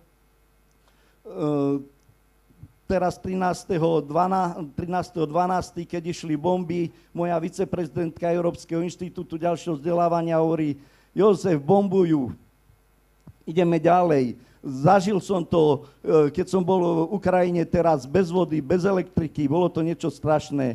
Nechcem o tom nejako teraz rozprávať, lebo zase budem mať slzy v očiach a je mi to nepríjemné, ale môžem povedať, Ukrajinci, Slovensko je s vami. Sláva Ukrajine. Thank you, dear colleague. The impression that it was a little more than a welcome.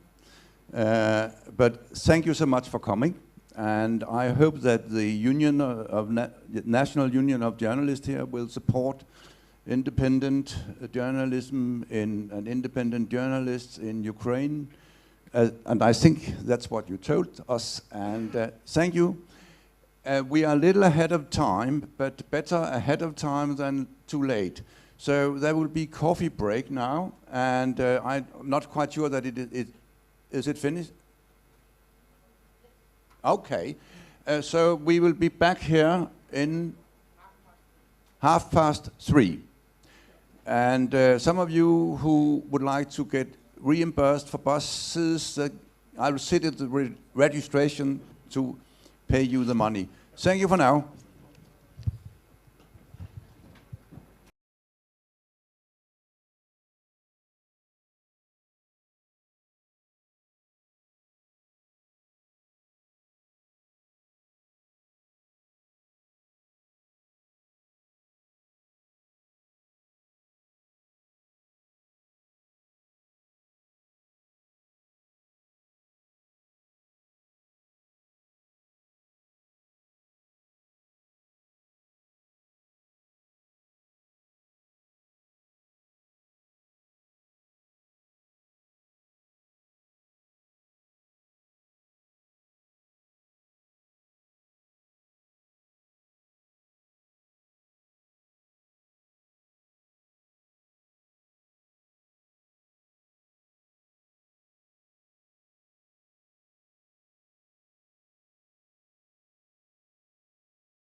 with Thomas from Süddeutsche Zeitung and Anastasia from TV Hromadski.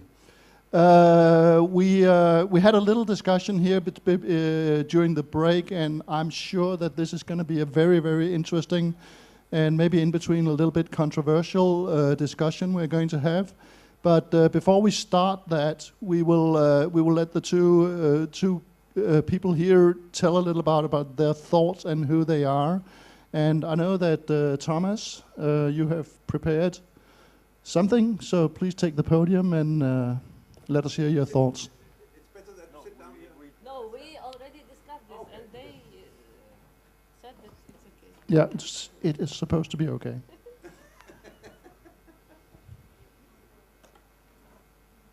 Okay, so I will start. I feel as honored as happy to be given the chance to speak to you today, and I hope I can offer you a little input to discuss the phenomenon of war journalism, but you all know it yourself, so actually you don't even need me. But now I'm here. The question of our session has been put out: what has changed after February 24th, and what is it to be a modern war day reporter? So I will try to give you an answer. As a correspondent and reporter for Süddeutsche Zeitung, a German newspaper, I have been based in Russia and in the Middle East, and now I'm living in Turkey. These are places where covering war is part of the job. In Moscow, I saw the Second Chechen War. From Moscow, I covered Afghanistan after 9/11, and then I covered the foreign troops leaving Kabul 20 years later. Working from Cairo, I went to Iraq and to Kurdistan, then came the Arab Spring. I saw the uprising of the Arab people and the civil wars which started then in Syria, in Libya, and in Yemen. And Turkey, I don't have to tell you, military intervention is part of the acting government's DNA. President Erdogan is hardly missing ever a chance to go to war. But Ukraine is different to me. The war in Ukraine is different in different aspects. First of all, this is obvious, the war in Ukraine is a full-blown war. It is not fighting like the Taliban with suicide bombers, and is not fighting like in Yemen or Syria with militia guys killing each other. It is not a limited military intervention as the Turks like to do. No, this is a classical war. It is columns of tanks and systematic artillery shelling. It's rockets raining on cities, killing civilians. It is soldiers in muddy trenches, and Europe has not seen this kind of warfare of such a scale since 1945. Secondly, to me, the war in Ukraine is a social media war. Use of social media in war is by itself not new. It has been well established within the last decade. But in Ukraine, the social media phenomenon is overwhelming, at least to me.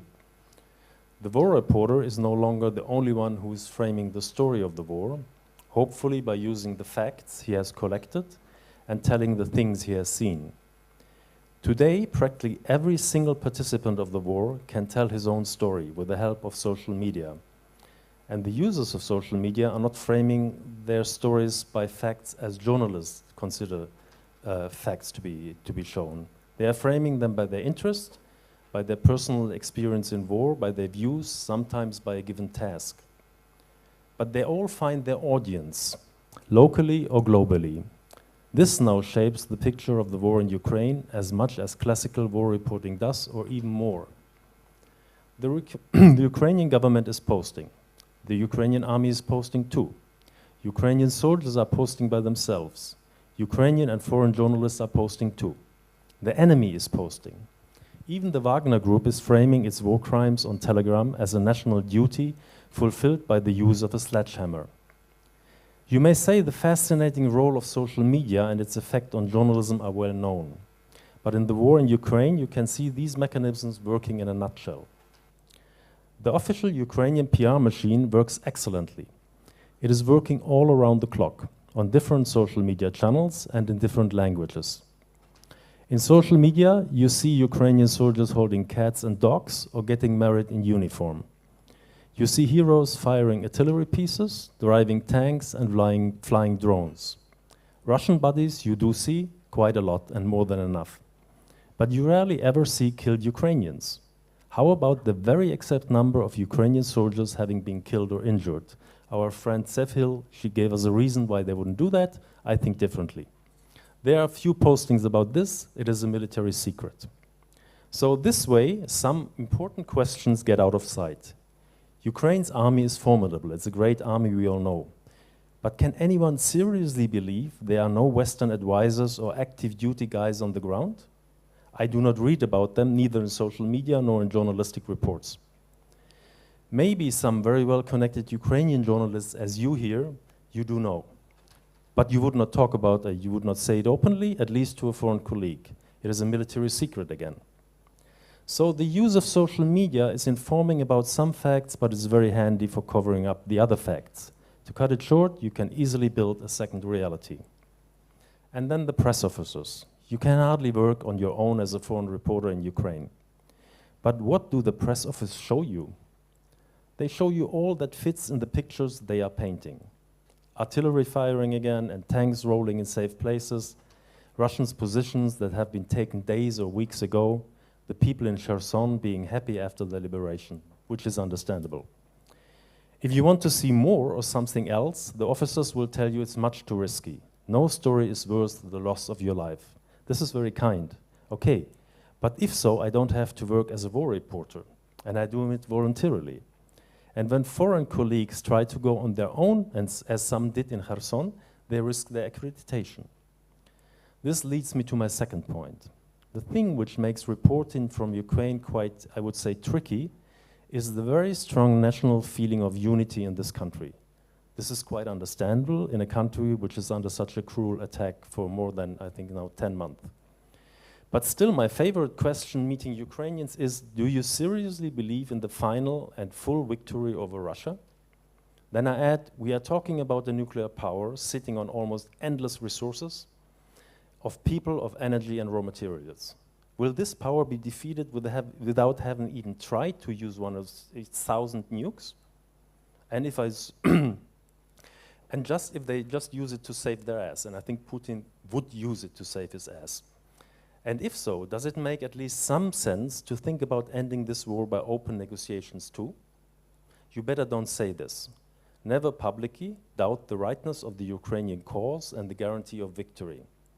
Otherwise, the mood gets very much spoiled. You can almost feel the Ukrainians considering you a spy or what you call a diversant who is trying to damage morale. You can argue my question is naive, or it is impolite, or it's utmost stupid. But as a reporter, I'm here to ask exactly even the most stupid questions as long as they are legitimate. And this question is legitimate, but for some it seems to be threatening the national cause. There are other things. I do very well understand the reasons why Ukrainian officers, soldiers, civilians and reporters are calling the Russians orcs, barbarians or animals. I mean, we've seen the crimes. But to hear a Ukrainian press officer comment towards me, only a dead Russian is a good Russian, and showing me a video of a Russian tanker burning to death after his tank has been destroyed by a drone should still disturb me as a journalist. Yes, they are the very well-known Russian war crimes on a horrifying scale. Irpin, Bucha, Kherson, I don't have to tell you. I very well know the Ukrainian army is not the Russian army. The Ukrainian forces are well-trained, disciplined, and I agree, they fight for a just cause. But human beings are human beings, especially in times of war, which follows its very special, very archaic laws. Do you really think there have not been Ukrainian war crimes, or there will be no Ukrainian war crimes if this war is going on? I don't. You are expected to take sides in this war as a foreign reporter. If my own home country falls victim to a Russian aggression, I would probably think the same as you do. But I'm not Ukrainian. I stubbornly believe in the old-fashioned formula of a journalist never taking sides, independently of the honesty and greatness of the cause. The Kiev Independent published a couple of stories of misconduct of the International Legion about suicide missions and theft of weapons and ammunition. These Ukrainian journalists themselves wrote they were in deep doubt if they could publish this and criticize their own army at a time when the country is under attack. Then they decided to publish it. This is really, from my point of view, great journalism. So, some of my foreign colleagues are buying the official story of this war much too often and much too easily. Because of the press officers and all the rest I've mentioned before. I think some of my colleagues are mixing things.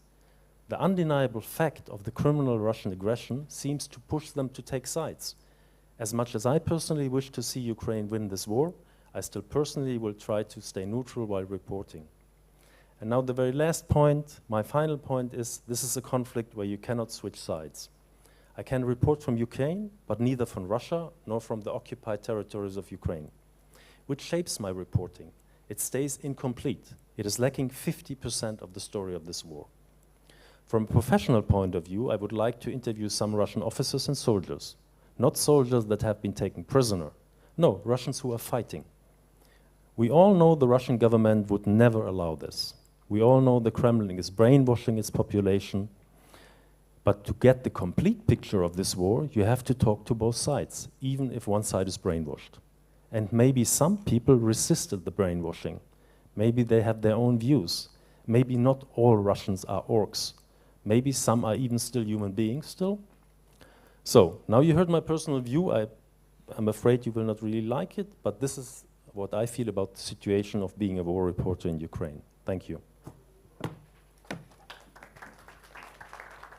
Thank you very much, Thomas. And a few words also from Anastasia Stanko, which will be in Ukrainian.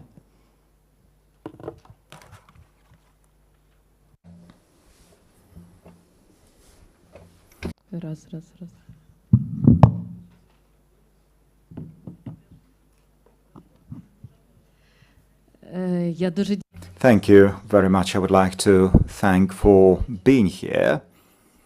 There are so many Ukrainians in the room. It's strange that here we are in Bratislava, Ukrainians talking to Ukrainians. We could have done that in Ukraine as well, although that is not that easy. Today, we all live in different countries, in different places. For instance, until the 2nd of December, I was in Rzeszów in Poland, then I went to Ukraine to the Donbass, visited Bakhmut 2 days ago, and then it took me 26 hours to travel to Bratislava from Kiev. And now we are here, and it is Ukrainian journalistic life. Currently, I would like to say a lot as an answer to my predecessor, but we'll have a discussion on it. I'd like to speak, to tell you about our life now. The life of Ukrainian journalists is extraordinarily difficult. A few words about myself, how I became a war journalist. I don't like this term. I have always thought I'm just a journalist. And I did not go to cover the war. The war came to me, and I had to cover the war. Starting in 2014, Hromadsko had covered Maidan and the revolution of dignity. After Yanukovych escaped, everybody thought we'll become investigative journalists, and we thought we'll investigate the crimes of the former president Yanukovych, of his family, as it was called. But all of a sudden we have seen tanks in Simferopol, and everybody thought we'll tell another story. After Crimea, I went to Donbass. I had a big illusion. 2014, I thought we must necessarily show both sides, and at 2014 I went over the border to Luhansk. I wanted to speak to those who were fighting for the Luhansk People's Republic. I wanted to show the front line from the other side, but it finished with myself being in a cellar. And after that, I did not feel the desire to show both sides because of the security. And because other people spent a lot of time and effort to liberate us. But it is a good story still. I was together with the operator, captives, and he is my husband now, and we have a child together. As you see, everything turns good. I was the chief editor of Hromadski, but I retreated because of the small baby. I understood I was not able to fulfill both duties simultaneously, and I decided to leave my job. And on the 24th of February, I went to Hromadski and said, we'll have a war, you can reckon with me. And everybody knows what happened at 5 o'clock in the morning. I had to wake up my son. I had to wake up my small child. The child was crying.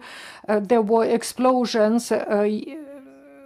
You understand what sort of explosions are they? You take your cats, you go to your mother, you take other children.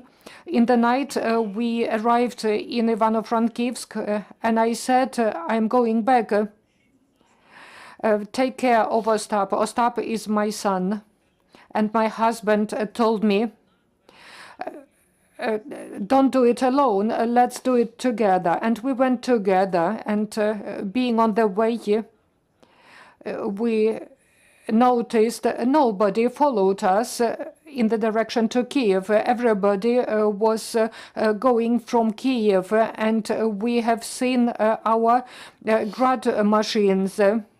And I said, it is the Grad machines which will shell us. Since that time, I have been working on the front line and in the liberated cities. Tomorrow, an article will be published from Bakhmut. It is about our medical professionals who have been working since 4 months without sleeping, being shelled by missiles, and after that evacuation from the outskirts of Bakhmut and go into the direction of Kramatorsk. Sometimes they are sleeping in the cellar, and in the cellars the temperature is 4 degrees, and outside it is 10 degrees. And the wounded people wearing sweats, they are covered with blood, and I asked people, why do you wear sweats? It is minus 10 degrees outside, and they say it's hot. And it is about the reality. Ukrainian journalists have to think of their children who are either in the country or abroad. And we have to think of our children, or rather, is our place in the journalism? And sometimes I'm asking myself, should I become a nurse? I put this question to myself back in 2014 or 2015. Should I write about the war crimes?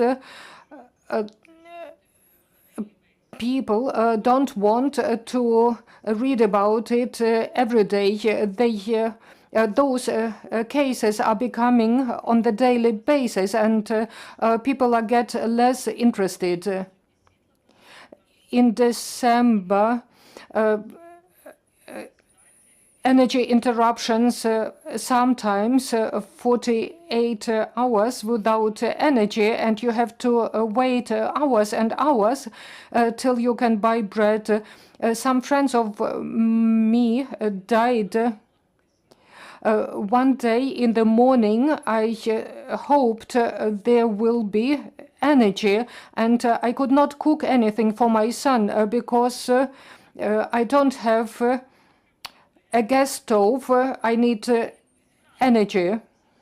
But still, we found a solution. I could give something to eat to my child. But it is the reality. I'm a journalist, I am a mother, I am the wife, I don't have energy. We have energy now, we have a gas stove, we have gas balloons, we have sleeping bags, all those things we have in our car when traveling. Often I am asking myself, how can you be objective? My father-in-law is fighting. He was among those who liberated Kherson. How can you be an objective journalist if a close relative of you is fighting on the front line? And I think it is about all Ukrainian journalists. Still, we are trying to move forward. What helps me? Two last sentences, two last examples. In October, it became cold, and now it is even more. It's even colder. In October, it was 5 degrees. I put on thermoclothes. It was raining. The weather was dreadful. The road was dreadful. On the border between Luhansk and Kharkiv region, it was boggy. Everybody was ill with high temperature. I was not happy with my life. I asked, how is the life? And they told me everything is okay. And it was shameful for me. And it really helps to move forward. And another story is about the region of Ivano-Frankivsk, where my parents live. There's a puppet theater there. And we visited, and once a puppet theater from Kherson came to visit, but they did not have puppets, and the puppet theater of Rivne borrowed the puppets, and the actors were borrowed by the Colomea Theater, and the venue was provided by another theater. And I was about to cry. And next day there was no light, but still they made a performance in the hall. There were windows, and everybody was happy. Everybody was laughing. We, the Ukrainians, help each other to move forward and to do our work. Otherwise, I would have fallen down.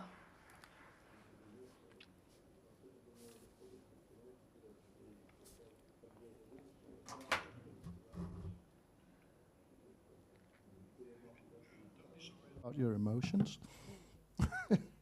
It's very much needed, I think, in this situation. What I'm curious, I'm a foreign journalist, and Thomas is a foreign journalist, and you're a Ukrainian journalist.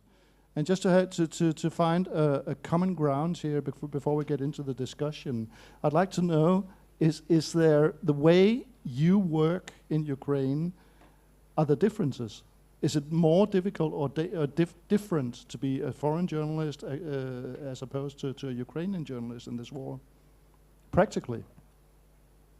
You have to speak in the mic. Yeah.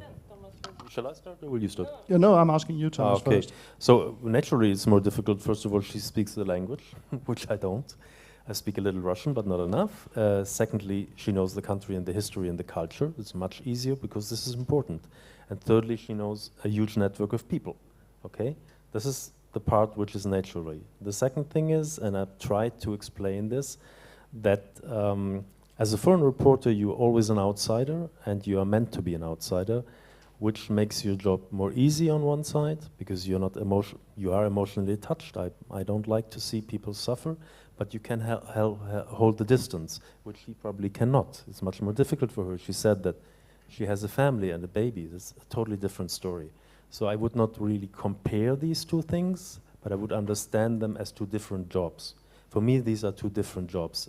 Ukrainian journalism, and I hope this was not misunderstood, what I was saying is a different job than the foreign reporter. And I'm talking about the foreign reporter because I'm a foreign reporter, and I cannot talk as a Ukrainian reporter because I'm not Ukrainian. That's as easy as this is from my point of view. No, but I'm thinking just on the practical level, are you treated better or worse or helped less by the authorities, or when you're in the field? Do your Ukrainian colleagues have it easier than you do? No, I mean everybody treats me. You're treated the same. Treat me very well, but due to the fact that she's Ukrainian and has all these connections, I will always be treated differently, and I don't even think about this. This is very normal. You know, I don't feel any effort to let me not work my work. No, they are fair. They are fair, but they have a certain idea how to present this war. Yeah, Anastasia. I'm not agree about that Thomas can make step back and I cannot. I'm not agree in this because I have many times to have this choice to help, for example, people somewhere on the front line where they, I don't know, under the shelling, and we always just left people and run to our car and move on and just make our job, because you can't help everyone, you know, and you always should understand that you a journalist and you do your job. You can't, I don't know, now help this woman with these children to, I don't know, evacuate or something like this, because it's not your work. Because I did this, it's maybe cynical, I did this one time, and it's always like you just stop your journalist work and become a volunteer or someone else, and you couldn't after just do your work and not help them where they are. We need to find them, I don't know, house and everything, and it took all your time. But I think that first of all we are humans, and something like empathy to people who are suffering, it's very important for journalists. To be human, to feel empathy to people, not just I just do my job and that's all. Right. I think it's important for all of us who are journalists. About emotions and about that I have a family. That's why I feel this country, of course, and because I live in this country, my son live in this country, and of course I feel it better. And sometimes, you know, we had one story when we were near the hospital, big hospital in Kramatorsk, and no one allowed to go there and to shoot the video, photo, anything. But I was there near the hospital, and I heard that doctors they speak Ukrainian, but with dialect from Ivano-Frankivsk. And I asked them, "You are from Ivano-Frankivsk?" And they said, "Yes." And I said, "From what region?" And they said, "From that." And I said, "My grandmother and grandfather from that village." And he said, "Yes." And I know your brother. I said, "Yeah, this is my brother." And he said, "What do you want?" I said, "Like shooting the video in your hospital. Come in." And I mean that, yeah, it's important to be Ukrainian, and sometimes you know how to find the opportunity to be somewhere where foreigner journalists or even journalists from other region can't come. Did you ever withhold information that would look bad for the Ukrainian side? You ask very. I had some investigative previous year against the security service of Ukraine, and but it was after 2014, and against Ministry of Defense, and I even had a court case against security service and Ministry of Defense, and still I'm working as a journalist and have accreditation, and I can say that we decided that we will show all our video before publishing to the soldiers, to the units which we shooting the video with them. And why? Because sometimes we can show some positions, not because they can cut some, I don't know, text, some replics, some dialogues. No, just because maybe some, I don't know, some part of trees can be something that can show the positions of units.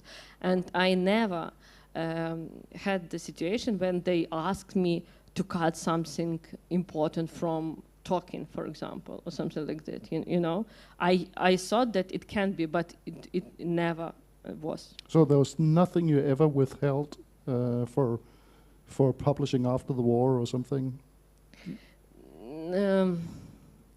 I will say, yes, sometimes we have some information which we understand we can't use now, but we will use after. But because it's some private information about these people, but not about because of private information. Yeah, private information about someone. Yeah, this is there is information about counting. I mean, how many? For example, I can't say in this report about Bakhmut Hospital how many soldiers were injured for this day, for 2 days, because it's not allowed. Yeah, it's true. Or how many soldiers are killed, because it's like forbidden information. But I don't know this information. Nobody told me. If I will know this information, I will publish, I think. Thomas, you're sort of defending the classical journalist approach to this objectivity and neutrality, if it is at all possible. Could you imagine yourself with? I mean, this is a war with an aggressor and a victim, very clear-cut, black and white, and it would seem to many people also in the West.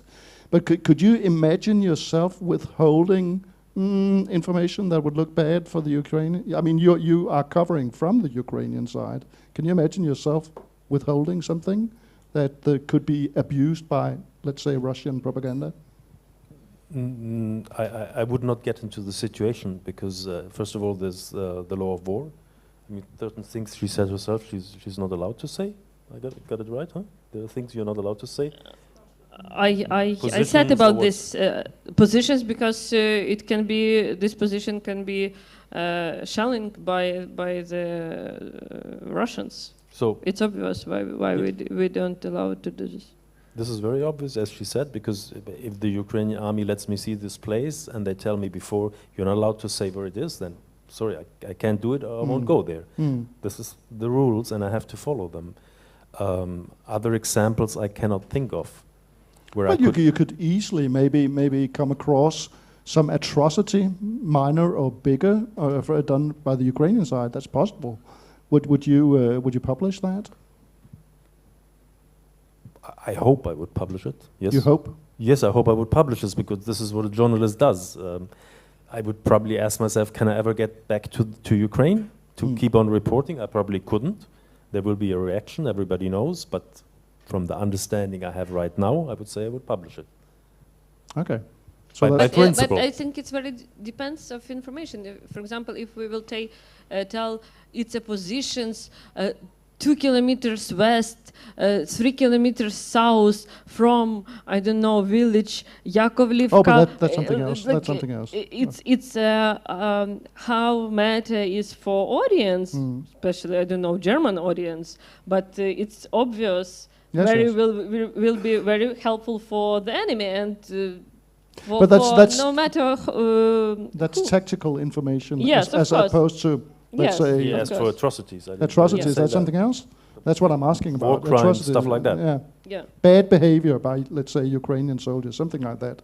Could you do that story? And you're saying you're not quite sure. No, as I said, I would feel myself. I would have to do it, but I know the consequences. Then you can't come. How about you, Anastasia? Could you imagine that situation? something that will reflect badly on your own side. That would be problematic, wouldn't it?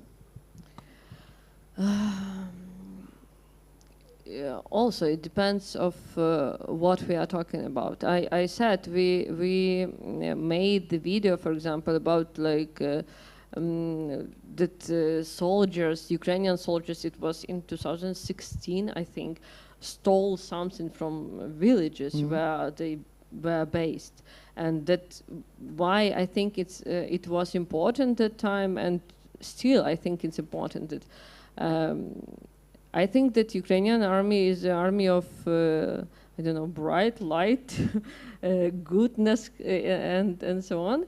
But sometimes, like, we all are humans and people, as we said, sometimes bad things have happened everywhere. I think with the German army it can happen with, I don't know, 2, 3, 10 soldiers, I don't know. It can happen with every army, maybe. But that's what I'm saying, and you did actually report that. We report that. So I don't see this now because it's a very very hot front line. Nobody do such things because they don't have time and they are not that people, I mean.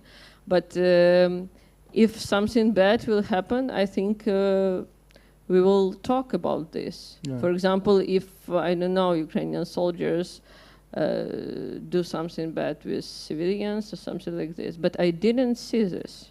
I didn't see this from 21st of February. No. On my eyes. Yeah, I was talking hypothetically. Yeah, on my eyes. But you know what we are talking about? From one side we have genocide, we have thousands of civilians who are killed by Russian army who came to invade our country and our territories, and we say, okay, but we should be objective journalists and we should think all the time about two sides. That's why if we find 2 soldiers, Ukrainian, who, I don't know, stole, I don't know, 2 cups from some house where they now live because it's a front line in this village, we should talk about this. It's a very important topic. Let's talk about this. I think it's ridiculous, and this is about, and it's happened in foreign media sometimes, that we try to put victim and aggressor on the same position and say, okay, but war should be, as it was in this report of Amnesty International, for example, when they said that it's not normal that Ukrainian tanks also are very close to the front line. Not to the front line, to the civilian houses. But you can go to the Donbas area, to the Donbas region. It's so many houses there. It's not like, you know, just like house and after kilometers another house. Everywhere people live. And it's a front line. The same, it's a front line. And sometimes you can't have another place to fight. Yeah.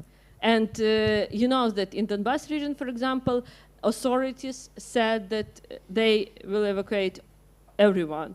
But you can't evacuate people without their permission. You know, they are not some slaves. Some people don't want to leave, and it can understandable why they don't want to leave, and that's why they stay. And yeah, the fighting is near their house. The fighting now in Bakhmut. It's a city where still 12,000 people live. What Ukrainian army should do? Maybe Ukrainian army just should step back and let Russian came and they will put their tanks, not Ukrainian. We will put their tanks. I think that it's stupid to talk about all these rules, journalist rules, without context, without know the reality of war, of what's happened in Ukraine. Stupid this is my thing. To balance it this way. It's classical journalism we're talking about, first of all, and your point of view is what you learn at the School of Journalism, isn't it? But in this case, you actually have a case that is there's an open aggressor and they're committing war crimes and stuff, and everything being equal in this situation, or isn't it? Well, first of all, I say thank you for the compliment. I didn't miss it. You know what I mean. Then I've seen standing tanks close to houses. I know how war works. Sometimes you have to do it, and it has advantages because the tank will not be seen. Okay, so I'm not naive. Okay, but I'm talking about the way I, from the outside, look towards this war. And I told you I pretty much understand that your point of view is a different one. What I do not really understand is that you then turn the game the other way around and start talking about the foreign countries interpreting the things happening in Ukraine. No, the job is to describe what is happening in this country. You describe for your audience, I describe for my audience. And for my audience, I can say they put tanks close to houses. And I can give the reasons. In the Donbass, there are no free areas, and secondly, you don't put a tank in a free area because it will be destroyed within a short time. Okay, so this I can explain. I agree with you. If you can explain, I agree with you that it's it's important information, but context it's very important to explain why it's happened. I said you have more context than I do. This is natural. You are Ukrainian, I'm not. Okay, we agree with What's that? In something. We need, we could. It was so interesting to talk, and you say it's over. But we do need to do questions now. I think so. All right, then we have to do it. We take orders here. We'll have questions from the audience then. I think there will be a lot.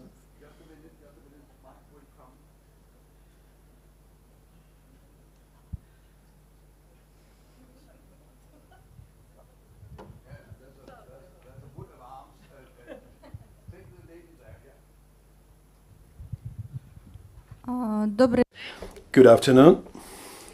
I am Olena. I'm a journalist from the Western Ukraine, and my question is to Mr. Thomas. Could you please tell me, in your opinion, whether our colleagues from Russia are capable to objectively report the war in Ukraine? And you mentioned that one should communicate with the Russian military, those who are directly killing Ukrainians now, and whether the Russians, or generally speaking, who is capable of objectively report this information, and whether there is a guarantee that this information will be correct and true. Because I believe, and the Ukrainians, I'm confident that the Ukrainians share my opinion that the Russians, all the Russians, independent of their professions, they are fully responsible for this war, because they choose those who made this decision to go to war to Ukraine. Thomas?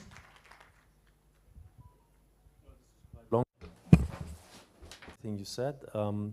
I don't think Russian reporters are reporting up to the standards which I spoke about. In a country with this political system, I would not expect this, and if they would like to do, they can't, and they have to go out of the country like the Medusa people. This is well known. So I think the second point is you didn't get me when I said I would like to speak to Russian soldiers, to simple Russian soldiers. Okay, that's a fact, and I said to get the full picture, you have to speak to both sides. If the whole Russian people is responsible for this war because they elected this government of Vladimir Putin, yes, you're right, theoretically, but I guess in a big people like the Russians, there are a few people who think differently. Some of them are well known and sitting in prison. Okay, so I don't like this kind of generalization. Yes, Russia attacked Ukraine, but it doesn't mean that every Russian is an animal, from my point of view. And I've been living for 5 years in Russia, and I know the country a little bit. Thomas, but I have small question for you. If not all the Russians support Putin and Putin's war or Russians' war, why they are not go to the streets and protest? Okay, in Russia it's very dangerous, but why they don't do this in, I don't know, Georgia, where many of them live now, or in this is a Armenia, this is a political everywhere. discussion. This is a political discussion. It's not about journalism. I mean, your guess is just as good as yours or mine. No, but we are talking that maybe like Russian, not all of Russians are like this, but where are they, these Russians who are not support, and where are this Russian opposition media? What is their audience if their audience not on the streets and not say aloud that they are not support? I take that as a comment and go to the next question. Hi, my name is Alexander. I'm a journalist from Ukraine, and I have a question to Thomas. This is one very simple question. In your speech, you mentioned that maybe not all Russian soldiers are orcs. Am I correct, right? And so my question is, don't you think that invaded in another country is a criminal? Maybe they are not orcs, they all are criminals. And if you will say that it's a war or something like this, I want to remember you that in Russia this is not war, this is like a special military operation. So like most of all sign a contract, they can deny it, or this mobilization is also illegal. So if you are talking, they are not orcs, but they all are criminals. Do you want to speak with these criminals, and why? Yes, Thomas.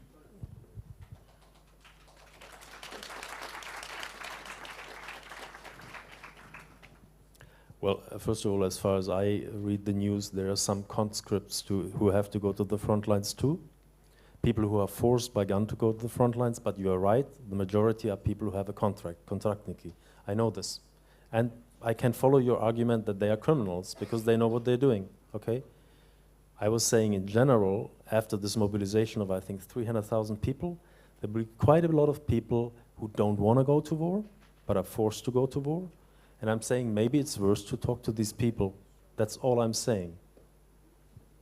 So I understand why you don't like it, but that's just the way I think. Next question.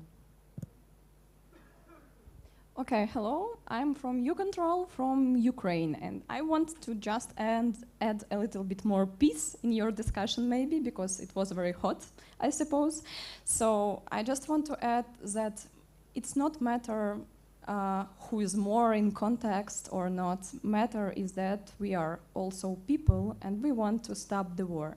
And in this case, what Russia really not expects that we would cooperate together against its warrior, yeah? And in this context, Ukrainian and foreign journalists can make a cooperation, and in this cooperation, then context will be matter when Ukrainian journalists bring some information to foreign journalists and make these investigations together.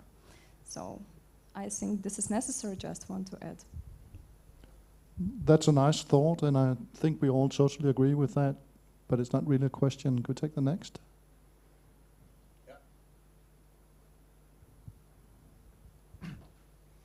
Доброго дня. Greetings to all of you. I would like to speak Ukrainian. Thank you very much for this discussion. The speaker said that don't be afraid of your emotions. So I would like anyway to be without emotion, but I'm not sure I'll able to do that. I am the journalist from Ukraine, from Cherkasy. I work in the central region for Ukrainian and foreign media. We used to have a discussion with a colleague still after 2014 because, as you remember, the war started in 2014 and never finished. So the world didn't talk about it as it's talking about it now. Then we were talking with this colleague. He is a history major. Why it's important? What he say? We need to be objective. We, don't then comment as a Jew. Take the comments from Jews and Nazis. I don't know, maybe we should ask Jews to be more objective because you understand what kind of situation we have now. You know what genocide is, but Probably, if we talk frankly, we need to talk to Jews and to Nazists, because the logic says we cannot have two different answers. Answer will be one answer. Talking about genocide, I'm talking about Bucha, Irpin, Mariupol. And today's in the newspapers teams, they practically are the coordination center.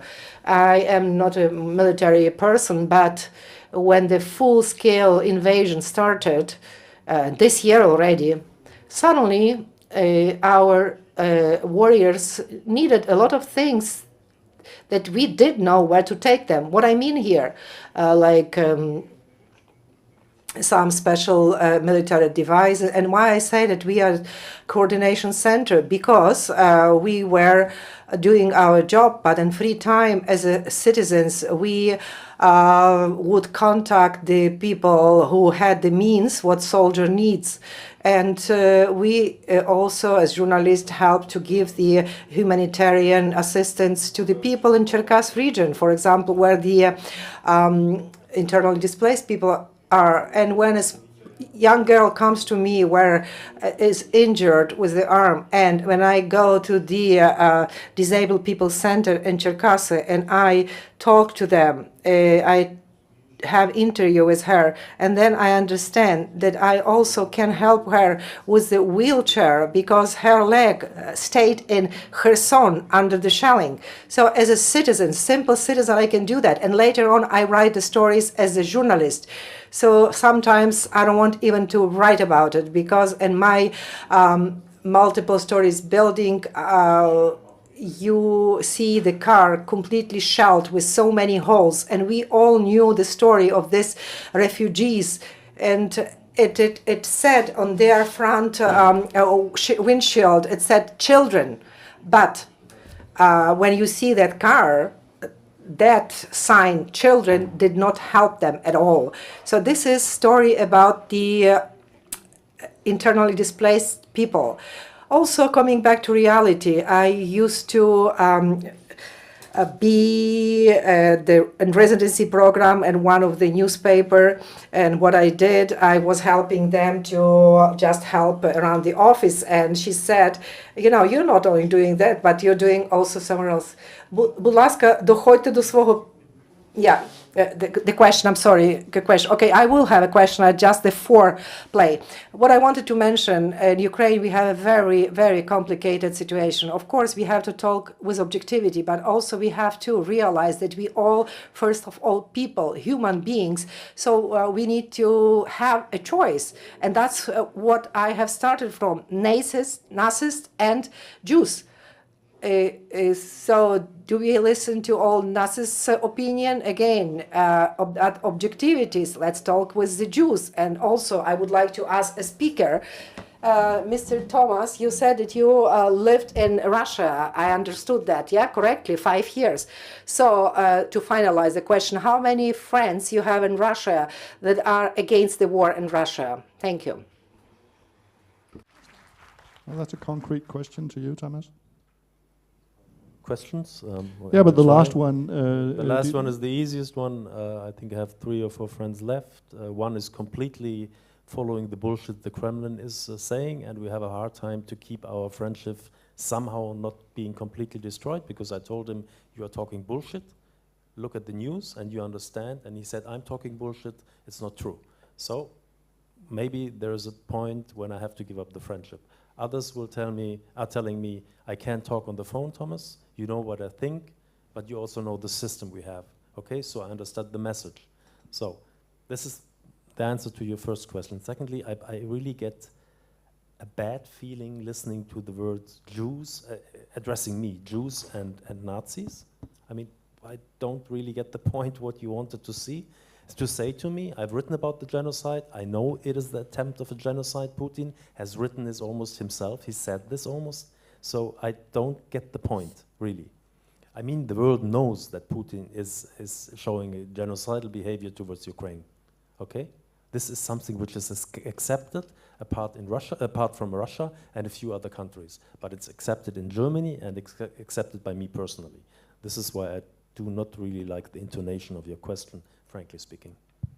Anastasia, I want to, in connection with your answer, do you have any connections whatsoever in Russia? Do you speak with anybody in Russia nowadays? Are you in contact? We were talking about this with Rebecca before this panel, that yeah, from 2014 I was helping many liberal or opposition media, Russian media like Dozhd or Meduza or Novaya Gazeta.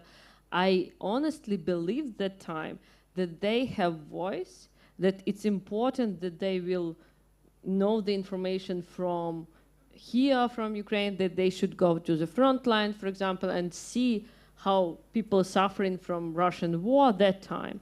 And from 21st of February, no one of them, people who I helped many times, no one of them called me or write me and said, I don't know, we are sorry, we apologize, nothing, or even how are you, like what is with your family, if you are okay, or something like this.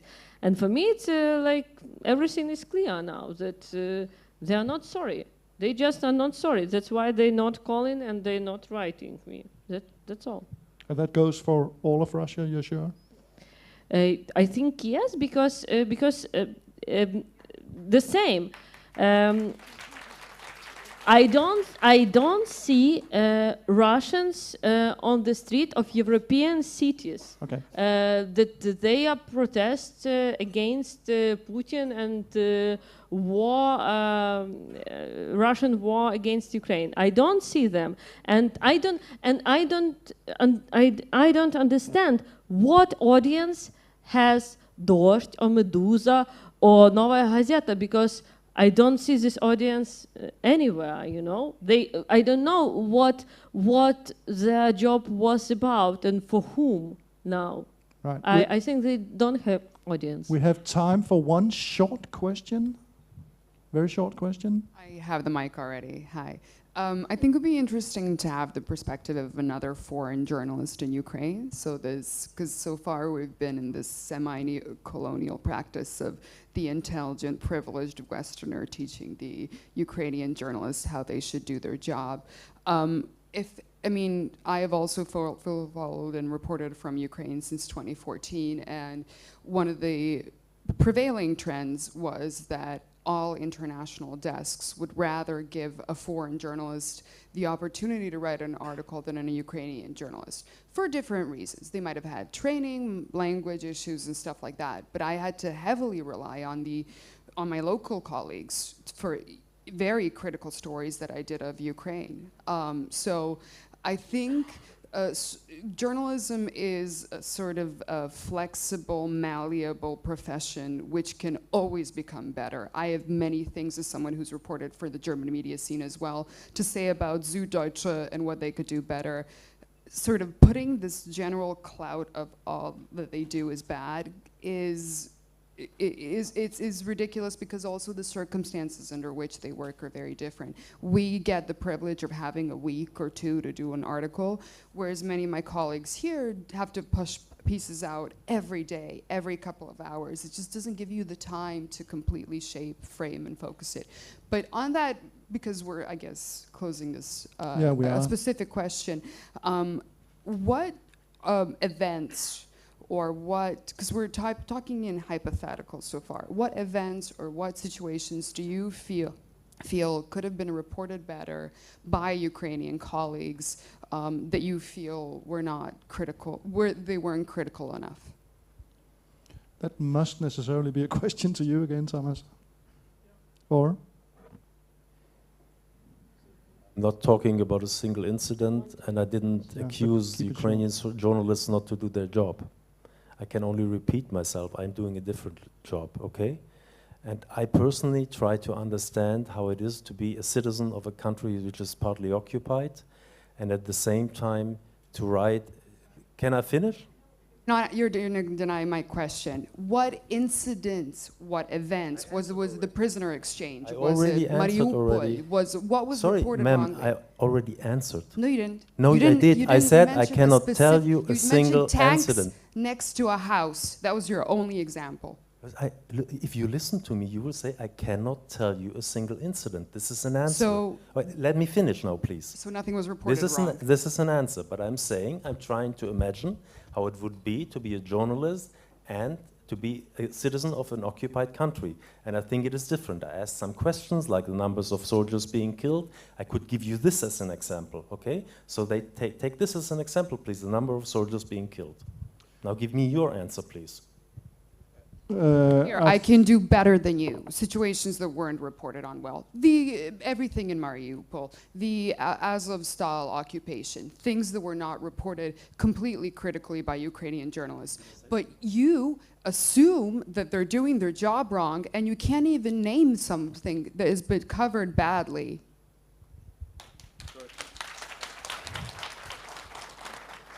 I'm knowing you have the crowd on your side, and I'm trying to be polite. Neither did I say that Azovstal was not reported properly. I didn't say that. Yes, you said it. Actually, I think No. I think the best report was from two Ukrainian citizens, Yevhen Malaletka and Mstislav Chernov. They are journalists from Associated Press, international media, but they were in Mariupol for 20 days. It was very dangerous because Russians tried to find them, and I think they made the most important pictures of this war till nowadays. But what I want... Keep it short, please. We're out of time now. Yeah, just short. What I want to add, that about counting, if I know the information about how many soldiers were killed, I probably will tell this information. I don't know. We ask about this information, our authorities don't tell us. It's not about like we try to hide something. We don't know. We don't know. We don't say that we will not publish this. I think that many of you have different thoughts about this, but this is my thought. But what I want to add, what I see, for example, I was a big fan of New York Times or Washington Post, but this war, I saw such many mistakes from them that I saw how many things Ukrainian journalists did during this war, much more than that our colleagues from big media with big budgets did. It's true. And the last one about New York Times and Washington Post and others. For me, it's very, I don't know, I'm very angry that journalist chef, editor-in-chief of Moscow bureau, now editor-in-chief of from New York Times of Kyiv bureau. I don't know why New York Times can find, I don't know, Ukrainian or someone who don't have this experience from Russian perspective, but only we have this. And also Washington Post, editor-in-chief or journalist from Moscow now work in Kyiv, which have experience from Russia side and Russia perspective. For me, it's a big question, why it's like this. Thank you, Anastasia. We have to finish. Yeah? Sorry about it. This is an important discussion, and I do understand your feelings, and the discussion somehow developed like I imagined. But now we have no more time, but the issue that we just discussed is covered in other sessions and workshops as well. So we now have a short break for moving to panels, and Sergei, Sergei will take the floor for a short remark. I will say that we have two tracks now.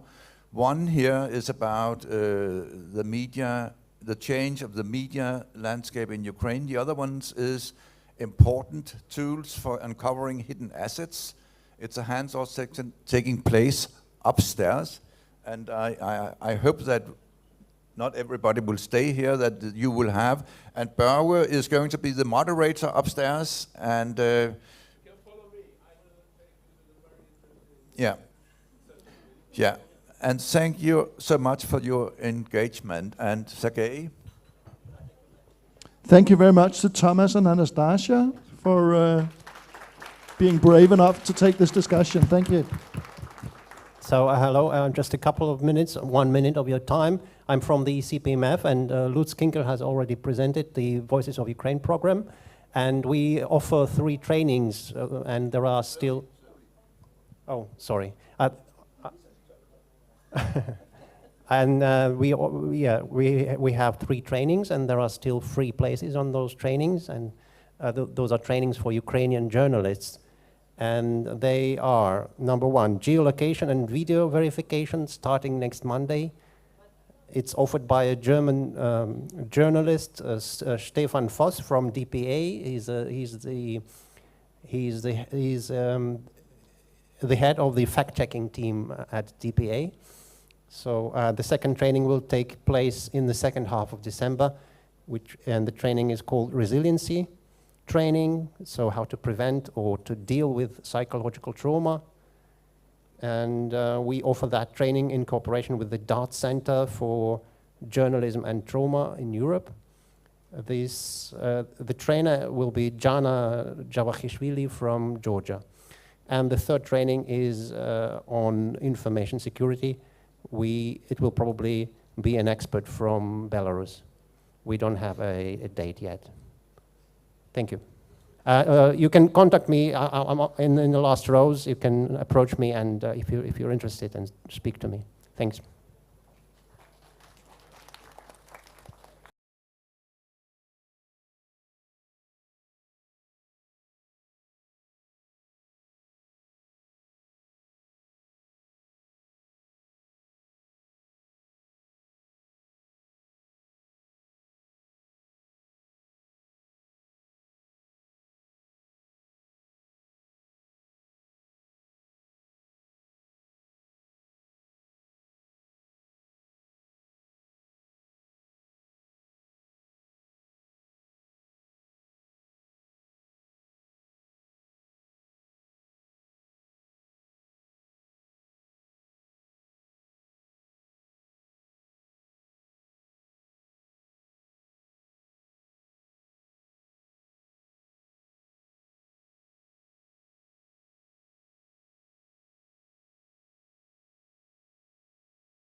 of the war, namely what has already changed in the Ukrainian media landscape, and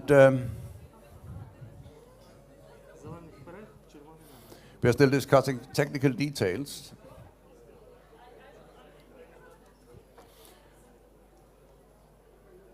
Welcome to Lisa Kuzmenko and Diana Dutsyk. Yeah, the floor is yours. Okay, thank you.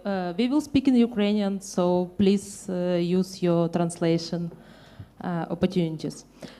Мене звати My name is Lisa Kuzmenko. I'm head of the civil organization Women in Media. And we're going to talk about how media landscape in Ukraine has changed since the beginning of the war. And I hope that it's going to be quite a vivid discussion, as interesting as the previous one. Diana Dutsyk is the director of the Ukrainian Institute of Media and Communication, and Diana reads at the Mogilянska School of Journalism. We're talking about media landscape in Ukraine, and there are some things that are on the surface that we all see that is shutting down regional media outlets due to a lack of advertising. Media Group of Ukraine has moved out. We also have censorship in place due to the martial law. This is something that we see and something that we understand. But now Diana will speak about the things that are not on the surface, and then we will have a discussion. Thank you. If, with your permission, I would ask you to show my presentation. Please show my presentation on the screen. No, this is not the one. I have another presentation.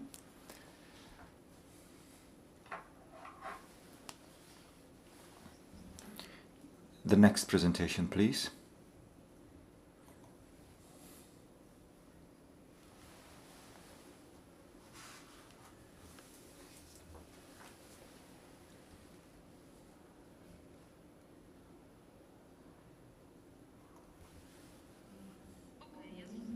Okay, I see. We need to prepare now the first presentation. We need to get it ready. But Diana, you can begin without the presentation. Well, actually, I need my presentation because it's got very important things. Those pictures I want to show you, they mean a lot. I need to show you them, those pictures. So what do you suggest? Well, in this case, I will place a comment to the previous discussion in between, because first and foremost I would like to thank our colleagues for the previous discussion. And today I think that this discussion speaks for the fact that we today, at all levels of our activities, we need to rethink many different notions. Oh, here is my presentation. Yes, thank you. So actually, I wanted to talk about this comment at the end of my presentation, but I will begin with it. So, as I listened to the previous discussion, I was very emotional as we were talking about my country, my colleagues, and me personally. And we were talking about the conditions we work in today. I think that this discussion is what we need.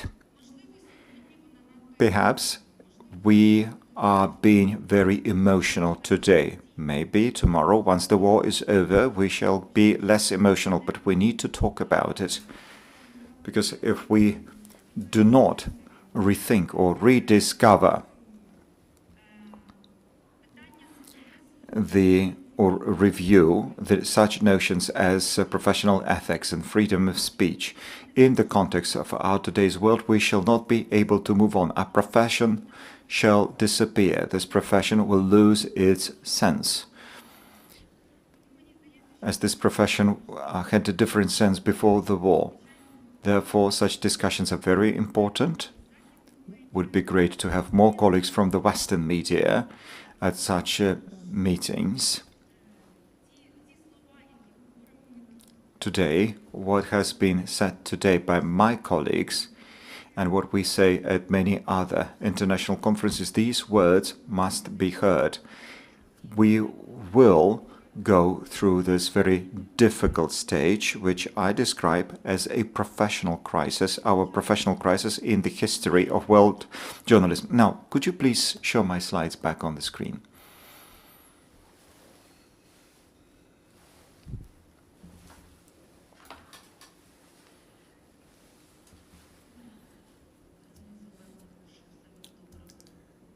Henry said that everything would be fine because they pay a lot. So I do hope that this will help the presentation as well. There we go. Thanks. I would like to begin with this picture. Have a look at this picture. It's not just a picture. That is March the 1st, 2022 TV tower in Kiev.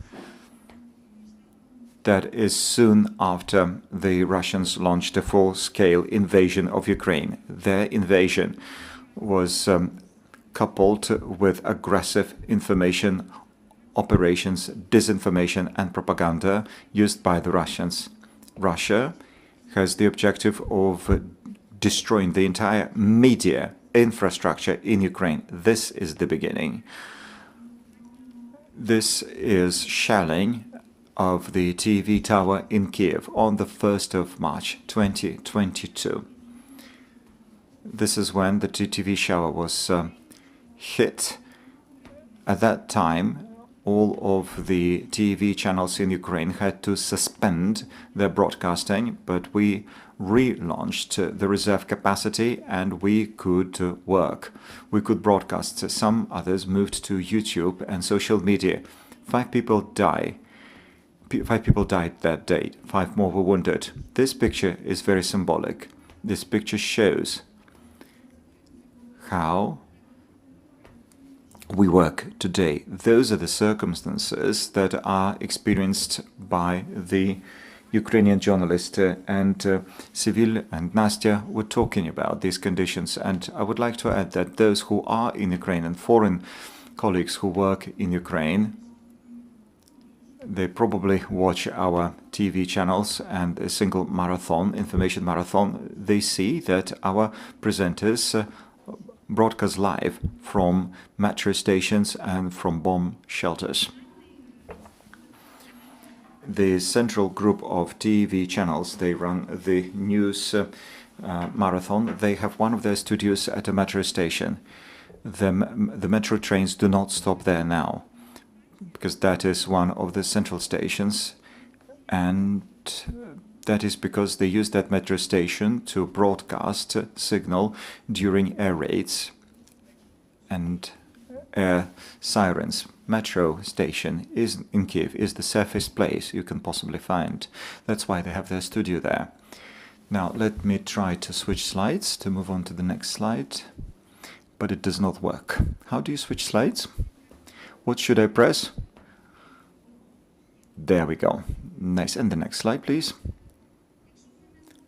If you ask me, how would I describe what is happening today in the Ukrainian media with Ukrainian journalists? And if I were to use one word only, this would be the word transformation. Let me describe this picture. Max Levin took this picture. He died in the first months of the full-scale invasion of the Russian Federation. Max Levin is a Ukrainian photographer. He worked for the foreign mass media. He died in a village that was not far from the other village where I used to live where I used to stay at the first days of the war when the Russians entered that village. It was a miracle that I could leave. But if I stayed there just for several more hours or days, I would find myself in the occupied territory. Today we're living through, and I already mentioned this word, transformation. We're living through major changes, and they're happening at different levels. The discussion which is underway in the professional media environment, and partially we're witnessing this discussion here today. This demonstrates to what extent the Ukrainian journalists changed strongly in their vision of the appreciation of the events happening in the country starting from 2014. Even Nastya Stanko, who talked to you at the previous session, she mentioned how she changed, how her attitude changed in terms of standards of reporting the war. And these changes are being lived through by any Ukrainian journalist at personal level, because this war has touched upon all of us. But today I will be talking to you about the systemic changes happening in the Ukrainian media field. They are exemplary because indeed they are both interesting, exemplary and dramatic, and I could probably used some other descriptive words describing those changes, but I would like to say that these changes are happening with an enormous speed. The war has speeded up all the processes, incredibly speeded up all the processes. And I believe that when the war is over, Ukraine will exit the war with an absolutely new media landscape, with an absolutely different structure of media field, different from today or what we had before February the 24th. Just a second, I'll try to move my slides. Excellent. I would like to say about these words and to describe them to you, these changes. We all aware that media works and for the sake of the audience. Without the audience there is no media, otherwise it becomes art. The audience, in terms of the audience, we've lived through different very important changes in terms of media consumption. This is demonstrated by polls and the sociology, and my institution I represent, the Ukrainian Institute for Media, is conducting research of Telegram channels and consumption of Telegram channels. We've had several focus groups, and we are witnessing these changes, and we see a clear division before February the 24th and after February the 24th. That is, February the 24th as a watershed, a certain watershed which has changed everything. And I will mention it in more detail. Another area which has changed dramatically is advertising. Advertising market, completely destroyed, almost completely destroyed, and I will show you some statistics later, but we all aware that without advertising market, media stop functioning in the way we see media as a business.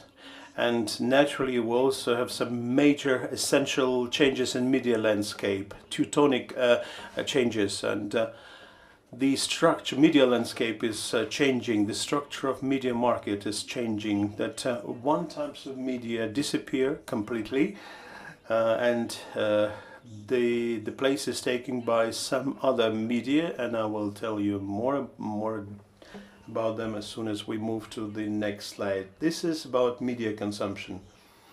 What are we witnessing when talking about the media consumption? Currently, the audience has moved into social media, first of all into Telegram channels.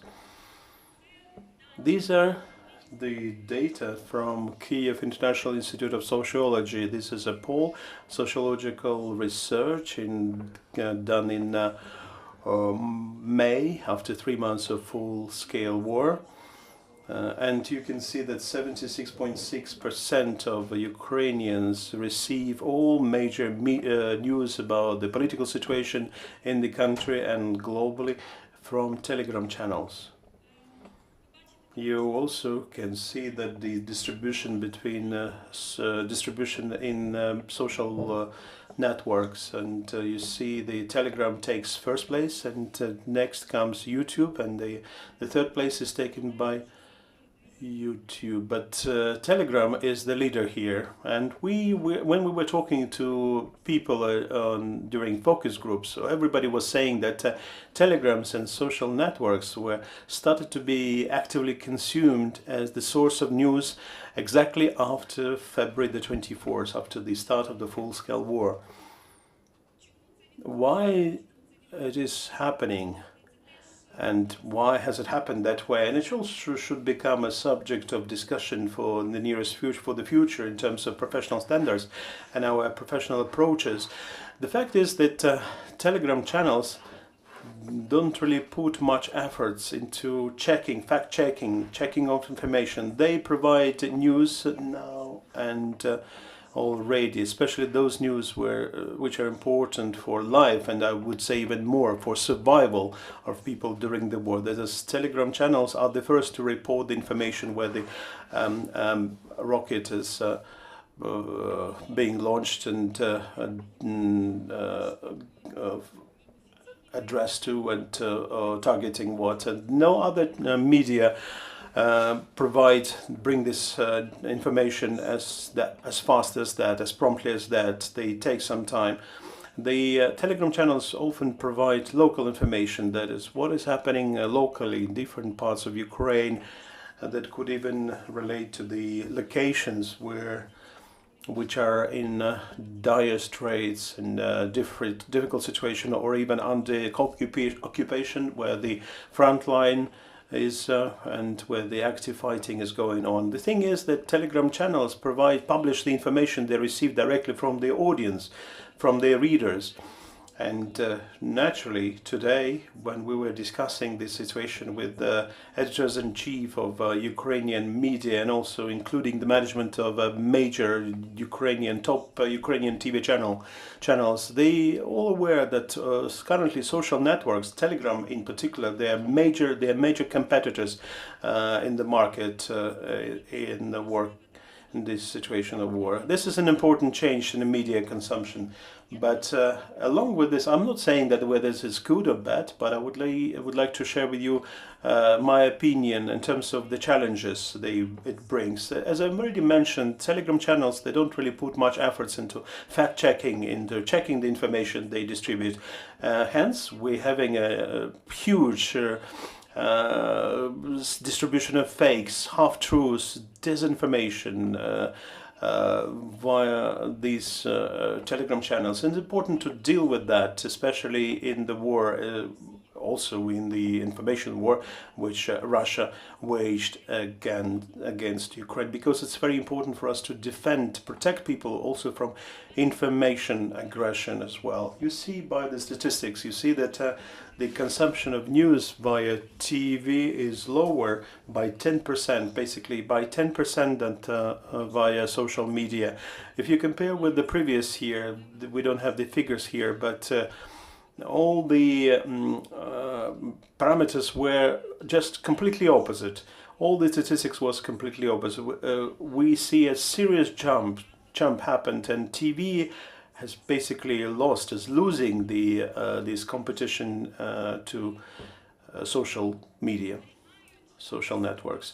What is kept, the influence over the audience is kept by online media. There's a huge number of online media outlets. It's certain specifics of Ukrainian media market, media environment, which is different from Germany, for example. This historically connected with what was happening for 30 years of independence in Ukraine, because many independent online media have been established as an alternative as for those media who were pro-authority during President Kuchma, President Yanukovych terms, trying to suppress the freedom of expression. And later on, they played a very important role into bringing of alternative points of view. And it's very important to understand, and when we're trying to analyze what's happening in the media market in Ukraine, as you can see here, very sad statistics concern printed, published media and radio. Same way as we can say that currently the published media in Ukraine has been completely destroyed. Central media ceased to issue print versions. Out of all centralized magazines, NV, I believe that the Western colleagues working in Ukraine, they know what NV stands for, Novoye Vremya. They had it their magazine Newsweek, but that now they stopped publishing that. They moved online, and there's only online version for them. And many other magazines and newspapers did that as well. Those published in Ukraine, in Kiev centrally. This is because of this has many reasons behind it. Among others, is the destruction of the distribution or delivery infrastructure of media all over Ukraine. First, early March, our private transporter distributor Nova Poshta was not able to operate, and Ukrposhta is another story. Even under normal conditions, they had some issues in operations, but during the war it has become even more difficult for them, irrespective of the fact that Novaya Poshta has renewed the operations literally a month after the start of the war. They started working more or less operationally. But it's understandable that the publishing houses were unable to, editorial offices were unable to cover those expenses to distribute the media, and it's quite expensive. It's an expensive luxury. And we also should remember that paper has gone, the price for paper has gone up dramatically. Ukraine does not have assets or production facilities for newspaper. We used to purchase it from Russia, and now we purchase the newspaper from the Western Europe, and hence we don't have any ways to deliver newspaper freely, paper for printing newspapers, to deliver it to Ukraine at economic basis, and this market is almost destroyed. And radio, well, they still operate, but it mostly in the Western Ukraine, which is far away from the front line, where the infrastructure has not been destroyed yet, but it's also very expensive for them and need too much efforts. Talking about the advertising market, I already mentioned the advertising market. Here you can see that we also had a poll of advertisers conducted by one of the business companies, and 59% of advertisers in March this year ceased the activities, and another 59% were unable to answer the question when exactly they will renew their operations, at least at the level of 75% of operations. Some of them were planning for quarter 3 or quarter 4, basically we're living through this period of time. And what I would say now, to a certain extent, there was a bit of a revival of activity of advertisers online, but nothing of the kind is happening on TV.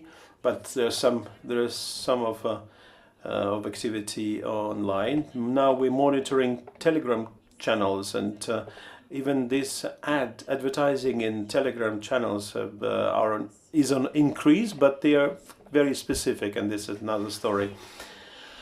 As you understand, if there is no advertising market, media market, consequentially is under question, and this media market needs lots of funding. In our conditions, it could be either funds should be coming either from the government or from the Western donors. And I would like to thank international donors who, through the first months of the war,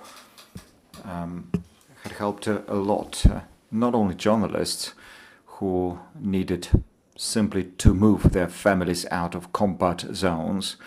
Many journalists who were in Mariupol, in Kharkiv, in the east, they needed to live together with their families. They were also thinking how to move their property, business property, how to move their families out. Those were serious problems. And I would like to say that international organizations, they're usually bureaucratic, they're usually slow to take decisions, but in that particular case, they reacted swiftly. Those journalists who were helped would definitely agree with me. Now, forecasts as for the renewal of the advertising market. That is dubious. We know that the economy of Ukraine is in a very difficult condition. It does work somehow, but that's a separate topic. Here we're talking about advertising market. We need to have those companies who would give advertising, but there are more and more now people who open up their private businesses despite the war. Many people are opening up their business activities. Tax revenues are stable, even under such conditions. But big business, big companies that have been bombed, shelled, and destroyed in the East, they no longer exist and they will not return. Those companies are the matter of the past. What is going to be in the future, we do not know. That's the matter of the rebuilding of Ukraine in the future. But definitely the advertising market in Ukraine has been hit hard. Speaking about numbers and statistics, here we can see the official data as provided by the National Broadcasting Council. So for the period, including the first months of occupation and invasion, 15% of television and radio companies stopped their broadcasting due to the Russian aggression, which is a lot.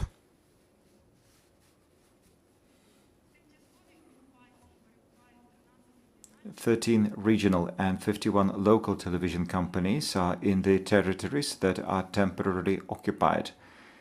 The assets of those companies have been stolen, or those assets are used by the Russian journalists or by those who collaborate with the Russian authorities.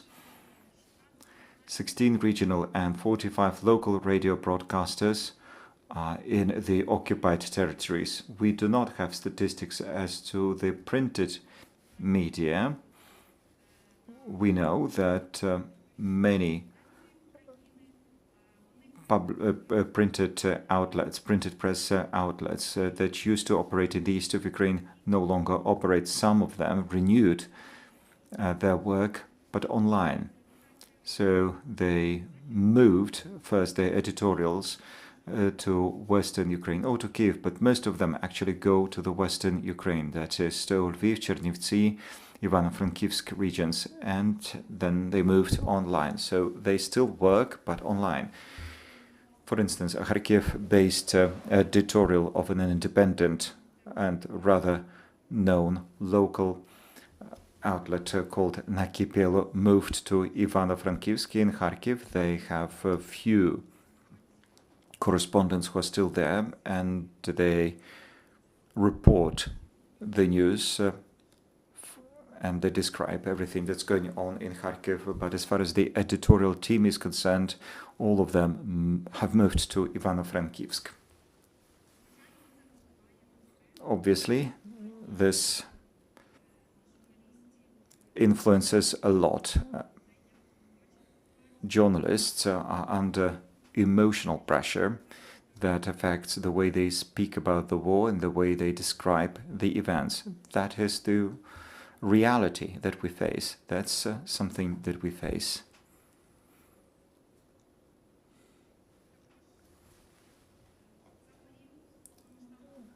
Since the 24th of February 2022, 48 journalists have been killed. Those are not only Ukrainian journalists, but also foreign colleagues who were in Ukraine describing the war, which is very sad. I think that our task is to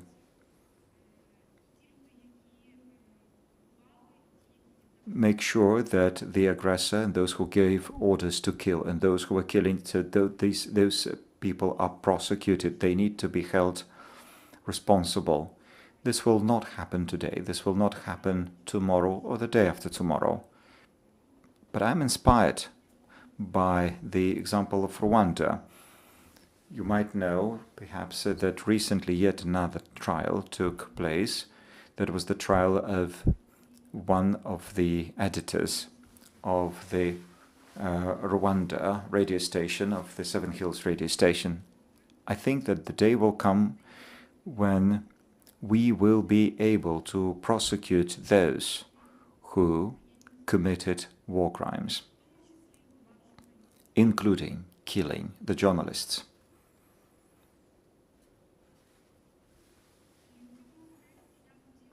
In this context, I would like to say a few more words about the war and freedom of speech. Let me try to react to the previous discussion. Indeed, it is very important to talk about those matters. Undoubtedly, Ukraine is fighting at war. There are some laws of the wartime. We have martial law in place. Therefore, there is war-related censorship. Though I would say, and you probably have already heard that from our colleagues, that these they write, actually, they do not have any taboo topics. They can write about corruption also during the war, but there are some topics with regard to which we have a general consensus. For instance, many people ask me, what do I think about the instructions given by the Ukrainian military after the 24th of February? Those are the instructions that limit or restrict the publishing of certain types of information during the war. We, the Ukrainian journalists, agree. We have a consensus that there are matters, there are topics that are presented in those official documents. There are quite many, but indeed we cannot name the places where we have our soldiers. We cannot name the places of location of our military equipment. We cannot describe the movement of our troops and so on and so forth. We also agree, and we have a consensus, and the practice has shown us that it is correct, and we do not even need any instructions, laws, regulations, or whatnot. We simply understand and we know that all traditional mass media, I'm not talking about anonymous Telegram channels that are so popular today, you've seen the numbers. I'm talking about the big media such as Ukrainska Pravda, NV, the Left Bank, and many others. Those media houses have a consensus that we do not, as the military asks us, we do not inform about the missile attacks immediately. We do not give live information about missiles hitting different structures. We do not give live information on different military equipment, because intelligence and the Russian intelligence, they use OSINT a lot. So if something happens and we see it and we broadcast it live, then they monitor the mass media as well. And there is a certain correlation. We saw that the Russians have been able to adjust their firing. Once there was some information, for instance, that missiles missed the target So as if they wanted to hit a certain target which was not hit, and then some would report on it almost live. The Russians would see it and would adjust fire. So there is this consensus in the media community that human life is what matters most. Therefore, there are some types of information we do not publish, do not publicize. There's been some discussion with Western journalists when we were talking about, I think it was a BBC correspondent who was doing a stand-up against the backdrop of a missile that hit somewhere there in Lviv region, and the Ukrainian journalist said, no, we would not publish this, but your colleagues publish it. And I don't have answers. I see the difference. I know very well how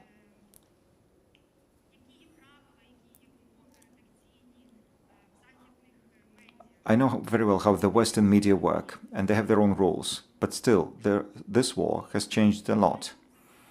We need to rethink some of the rules. We need to think first, what is it that we do correctly or incorrectly? What should we change in our profession? So that, I know it sounds trivial, everyone says that, but we should make sure that it never happens again. Some journalists make some mistakes, and those are not intentional. They simply want to be the first ones they want to publish some piece of information first, but that may mean that some people will die. So think about it. I think human life matters most. When we speak about war and freedom of speech, people ask me, what do I think about the United Marathon of News? That was a totally voluntary decision taken by the representatives of the leading TV channels in Ukraine. They simply wanted to unite their channels, their efforts. Should you ask me, is it all about patriotism? I would say no, it's not only about patriotism. We need to take into consideration some circumstances. That's the will to survive. It's also a matter of patriotism, but it's also about business. Because once those TV channels unite, then it's easier for them to face difficulties. Facing some of the problems we had to face in the beginning of the war meant we had to unite forces to survive. For instance, less spending on some assets, less burden on people. The psychological context is very heavy. It's onerous for our journalists, therefore we need to somehow alleviate this burden. This marathon of news, the news marathon, was super important in the first months of the war. Another question that is being discussed now by journalists, whether the marathon should stay. Well, I think that the mere fact that we have a public discussion about the marathon, the news marathon, this already means that we do not have censorship in Ukraine as some others wish to present it. We do not have total censorship, because we still have discussions about the marathons. I'm an expert, and as an expert I follow the media space. I think that the marathon should be transformed.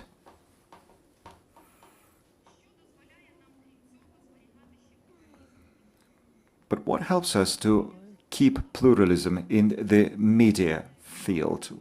Well, we have many online media, and historically speaking, those online media have become more important, and Ukrainska Pravda, it's an example of an online media that has gained trust of their audience, of their readership, and now they're a very influential media house. But they do not have printed version of their media format. They're turning into a multimedia format, but they are primarily an online media that was established by Mr. Gongadze. And that's their key format.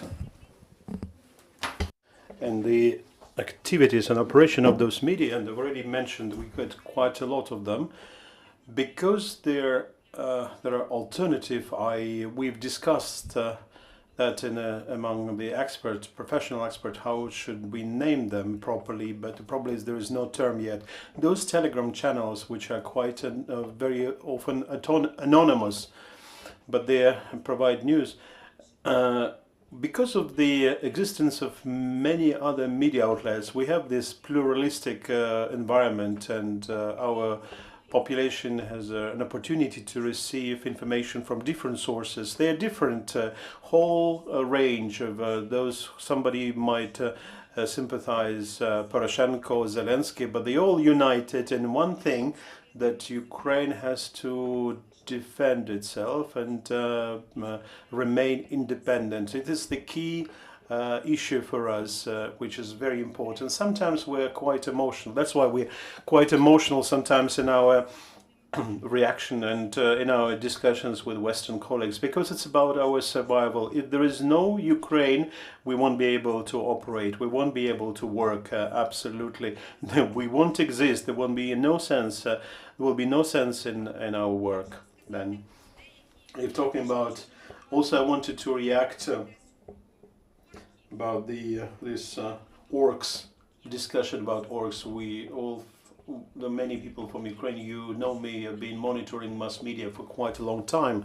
What I would like to say that the media, which are operating as media, as classic media, again mentioning Ukrainska Pravda, because we saw Sevgil today, and they do not allow themselves to use this evaluation, words of evaluation. There is no lexicology of that kind.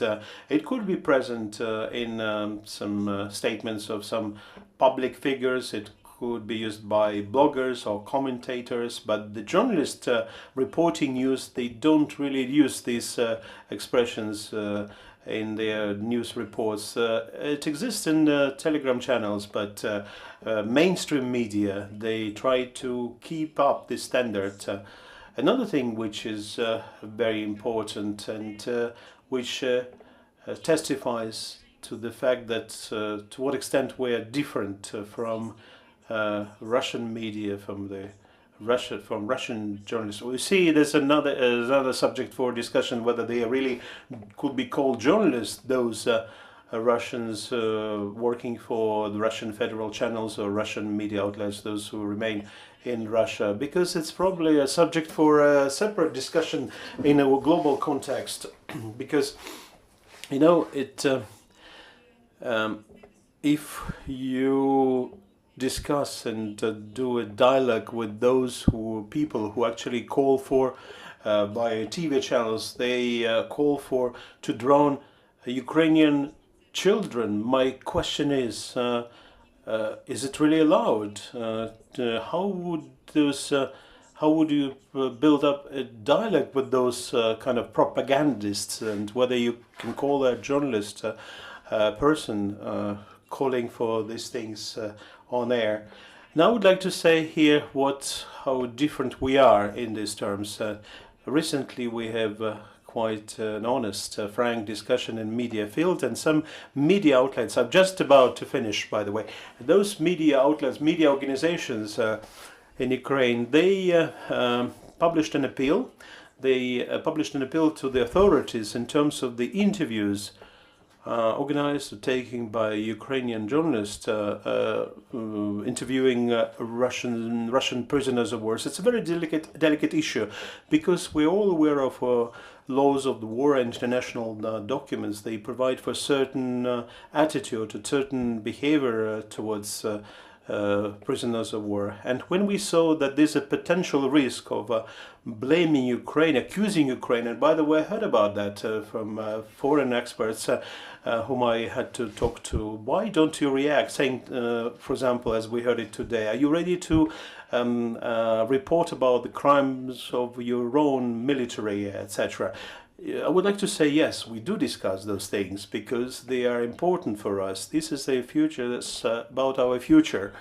Because what is important for us, for international courts, bring to responsibility of Russian those who committed those crimes, it's necessary for them to be established, these tribunals.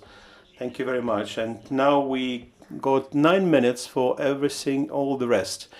Thank you very much, Diana. Do you want to take questions from the audience? Whatever. What? Okay. If possible, can you put on the second presentation this most frequently used words today with war and journalism? The way we can help ourselves and how we could be helped. Probably it will be difficult to interpret this into English. Journalists, female journalists and male journalists. And it's important also to look at the age of those people, whether people are disabled, in order for us to take into account all this experience in order for the assistance to be provided. I want to show you research. Women in media, the position of women in media and journalists, just to show you the results of this research. Okay, I should move the slides myself. Okay, basically what we did an online poll. We asked 169 women journalists and also did some deep interviews. There were 15 interviews. Before that we had Nastasia Stanko. You can read the responses. So I should click myself. Okay. What I did is just switched it off. Apologies.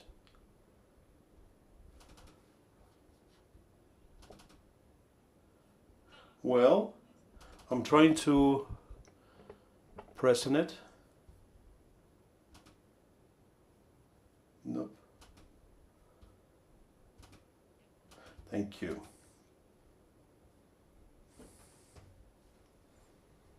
The green one, apparently. Thank you very much. Yes. And if you look at what was mentioned as the weakest point by the journalists, it's a psychological situation, lack of funds, and 20% mentioned the lack of a backup plan in the editorial office. This is what differentiates females from males journalists. That would improve the sense of security, this mobility, financial stability, etc. If we move specifically to the gender issue, these are the issues our respondents had in terms of the work-life balance, and basically female journalists have basically no days off, and the problem is because most of the males are fighting at the front line, and women took up the taking care of the elderly, the parents, and kids, and they have to work. And we know that journalism is actually it's a 24/7 activity. And also now there was a question about the experience of discrimination and harassment, and this is specifically concerning the journalist activity. We see that 58% of respondents reported about the discrimination, harassment, and 42% reported of the absence of this. It could be more the percentage if more of them would know that what the harassment and harassment is mostly psychological, sexism, and career discrimination. And a third of the respondents reported 2 or more incidents or experience from the list.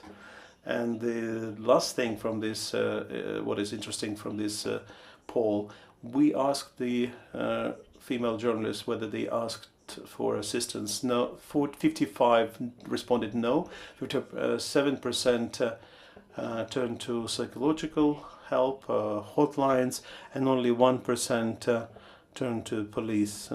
I believe these are very important figures, which we should take into consideration. I would also like to call the Ukrainian female journalists to join our organization, our NGO, because it's very important for us to raise up as a single voice and to react to the challenges which we have in Ukraine. Is not only linked to the war, but also with the gender discrimination, which also affects our operations. Shall I comment?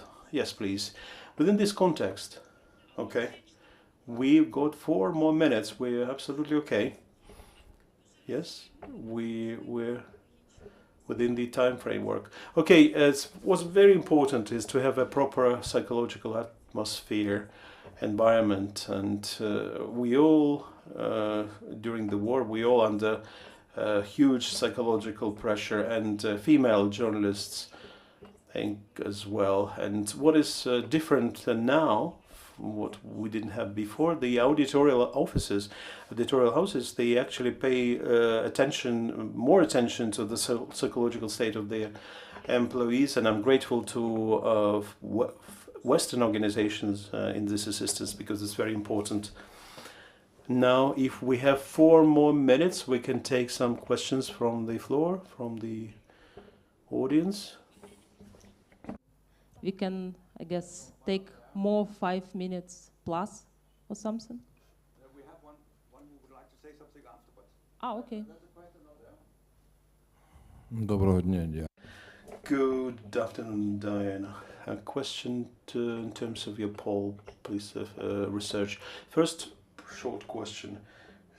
Which cities of Ukraine you conducted your poll research, whether this all Ukraine or 50,000 plus? And I've got more questions. Could you just give me a brief answer? This is a standard sociological poll, which altogether 2,000 respondents, and those are the cities that is all Ukraine, 18 plus. This is age-wise, and there's the exceptions were the cities where active fighting was going on, Mariupol, etc., and those regions under occupation. All the rest of Ukraine was covered. Thank you, because Internews networks in Eseda provided some different figures. I should understand this. The lag is 50. No, apologies. Could you just voice your question, please? Okay, my question is whether, in your opinion, public funding for this marathon, and does it make sense to fund this marathon? Because as all these channels before the full-scale war of start of the full-scale war of 24th of February were loss-making, and more than 200 million, they owed $200 million. And my second question is, do you expect a change of media landscape, whether there will be also taken by local elites and oligarchs?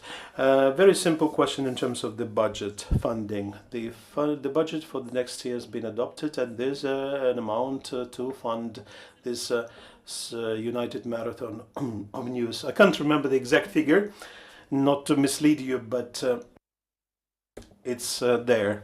The funding is there. That's funding for from public funds for the next year is there. In terms of the oligarchs and new oligarchs and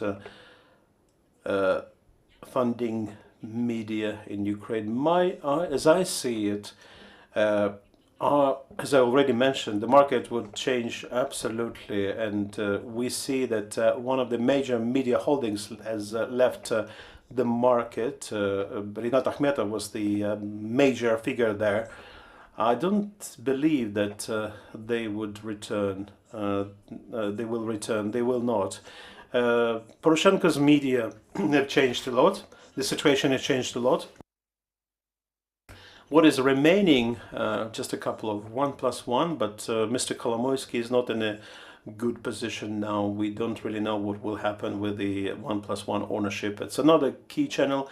And Inter, this situation is not clear either, because the party which owned it is prohibited now, and one of the owners is illegally is hiding in Austria, and the others in Ukraine. But we don't really know how whether the criminal cases will be initiated or no. The media market will change completely. It will be completely different before February the 24th. That's my forecast. And also this is about also political things in terms of oligarchs. The sense of the oligarch segment will change. But it also because of the change in media consumption. I already mentioned that. Media consumption is even now makes the top management of the major channels to think about the way they should develop after the war. For instance, 1+1, they understand that they cannot call themselves merely as a TV channel. They already say we are a multimedia platform that will develop on many different platforms at the same time. They're going to use broadcast, but also YouTube, Telegram. They're going to have satellite broadcasting platform as well. So they're going to be a multi-channel outlet. So their content shall be disseminated in a very different way. It's a very different approach to business than before the 24th. I apologize, we're late. Ask for one question, maybe? One question, yeah. Okay. Перше, я хочу сказати. The marathon was it was not really totally a voluntary affair. 3 channels were not joining, so we need to manifest that as well. But don't you think that we are witnessing the monopolization of information space in Ukraine? Kolomeysko has lost Ukrainian citizenship, so he's no longer covered by the law on oligarchs. Inter will be purchased by someone. There are 2 other TV channels, that is Freedom and Dom, and there is Rada TV channel. And we see now that there is this process of the monopolization of infospace going on in Ukraine. Is there a threat? Aren't you worried that monopolization is going on? Yes, there is this tendency. Ukraine started officially talking about denationalization of the mass media, that is when the state authorities could not be neither the owners nor the managers of a media house or media outlet. This is our commitment, with commitment to the Council of Europe. But this word transformation that I listed before, it's the change taking place, and this transformation that is currently taking place, it will not allow the state authorities to monopolize the media space, because there are too many other parallel processes happening. There are bigger and smaller media outlets, and monopolization will not be possible. Any other questions from the room, please? Yes, thank you. Tatiana Sherbatyuk from Vinnytsia Online Publication. A question about the printed media. Today, you say that people do not read newspapers. You spoke about the cities in your statistics. As far as smaller places are concerned, people still read newspapers, but the Ukrainian mail company has reduced their staff. They do not have many postmen, and from time to time, once or twice a week, they come and distribute newspapers. They're no longer going to people's houses. They ask people to come to their place. I see. So your question has been asked. Okay, let's give an answer to this question. But my question is, will media organizations run some projects so as to be able to, I don't know, send requests to other funds or the state authorities so as to support regional printed media? The regional printed media market will change as well. Some newspapers will disappear. We used to call them the county level newspapers. Such newspapers will disappear. But we will have community media markets, so the community media is what is being shaped. They will be different. They're not going to look the way the previous media used to look like. Even bigger channels are changing, so the mass media that are going to work on a local level, on a community level, those mass media will have to adjust. As for the support, there are international organizations that give support to local media organizations. One have to look for such organizations.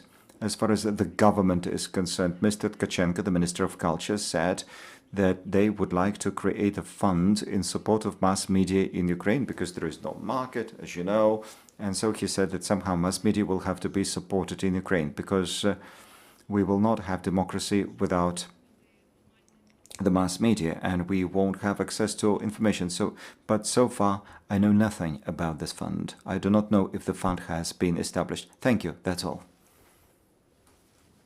Thank you, Diana. Please use the microphone. I cannot interpret without the microphone. Thank you. I have followed the media development in your country for 20 years, and I think we are at a turning point, and maybe Ukraine is a lab for what is going to happen for the mass media in other countries. But before you leave, I will give the floor, please. Hello. No, he has to come. Olga, get him.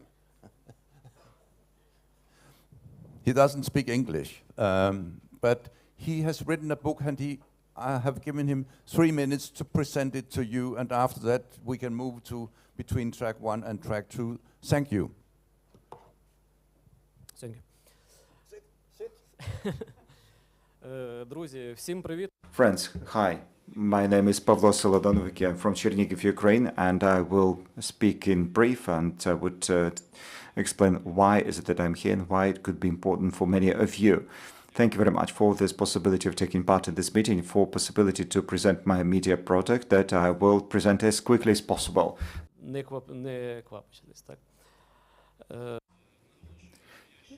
I'm from Chernihiv. Chernihiv region is one of the first regions to be hit on the 24th of February.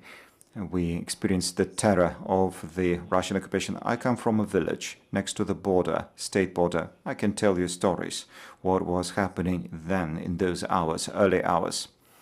Now, the Chernihiv region has been deoccupied, but still the villages along the state border are being shelled by the Russian military. And what is the bonus or a surprise for our communities is that we are neighboring both with Russia and Belarus. They're using mortars, heavy artillery, and hitting our villages non-stop. But it's not the point. The point is my book. That the book was published in the Chernihiv Oblast. I represent the mass media. We created this book together. There are true stories of the war, the stories of the soldiers and the civilian population. Those are stories of volunteers, medical staff, children, and relatives. It's all about what was happening in our region. It's about heroism, hope, despair, pain. Why is this book important? This book also lists the war crimes committed by the Russians. This book includes photographs, pictures. We were painstakingly collecting information. This is one of the pictures taken by Yuri Pilak, a famous photographer. He was kind enough to share his picture with us, and there are many other pictures that we have collected. Now we are translating this book into the English language so that as many people as possible know about the horrors of the Russian occupation and would know about the price we pay for our future. The price we pay for simply our wish to live in peaceful Ukraine. So I would like to leave this book to our partners and our friends. Thank you very much for your kind invitation. Thank you very much for supporting us. For obvious reasons, the circulation of this book is minute. those who work in the regional mass media know about our financial standing. Those of you who are interested, please approach me. I will be happy to share an e-copy of this book with you. If you or your partners wish to support the translation into the English language, because we have been distributing this book free of charge among the soldiers and the heroes. But if you're interested, please also distribute this book in its electronic form as well. Thank you. I think, listening to the previous discussion, that if you write books and you get them translated into other languages, we, people living outside Ukraine, speaking no Ukrainian, will learn directly firsthand what's going on, so please continue. Then we have to move, and for the next session, somebody will come here and somebody will leave. Yes, short break.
Dobry večer.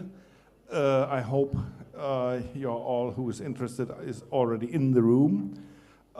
As we are the last one who are standing between you and the dinner, we try to have a short conversation, but a focused one. So I will save time and do not say a lot about me and a lot about who is sitting here, because they will do it themselves.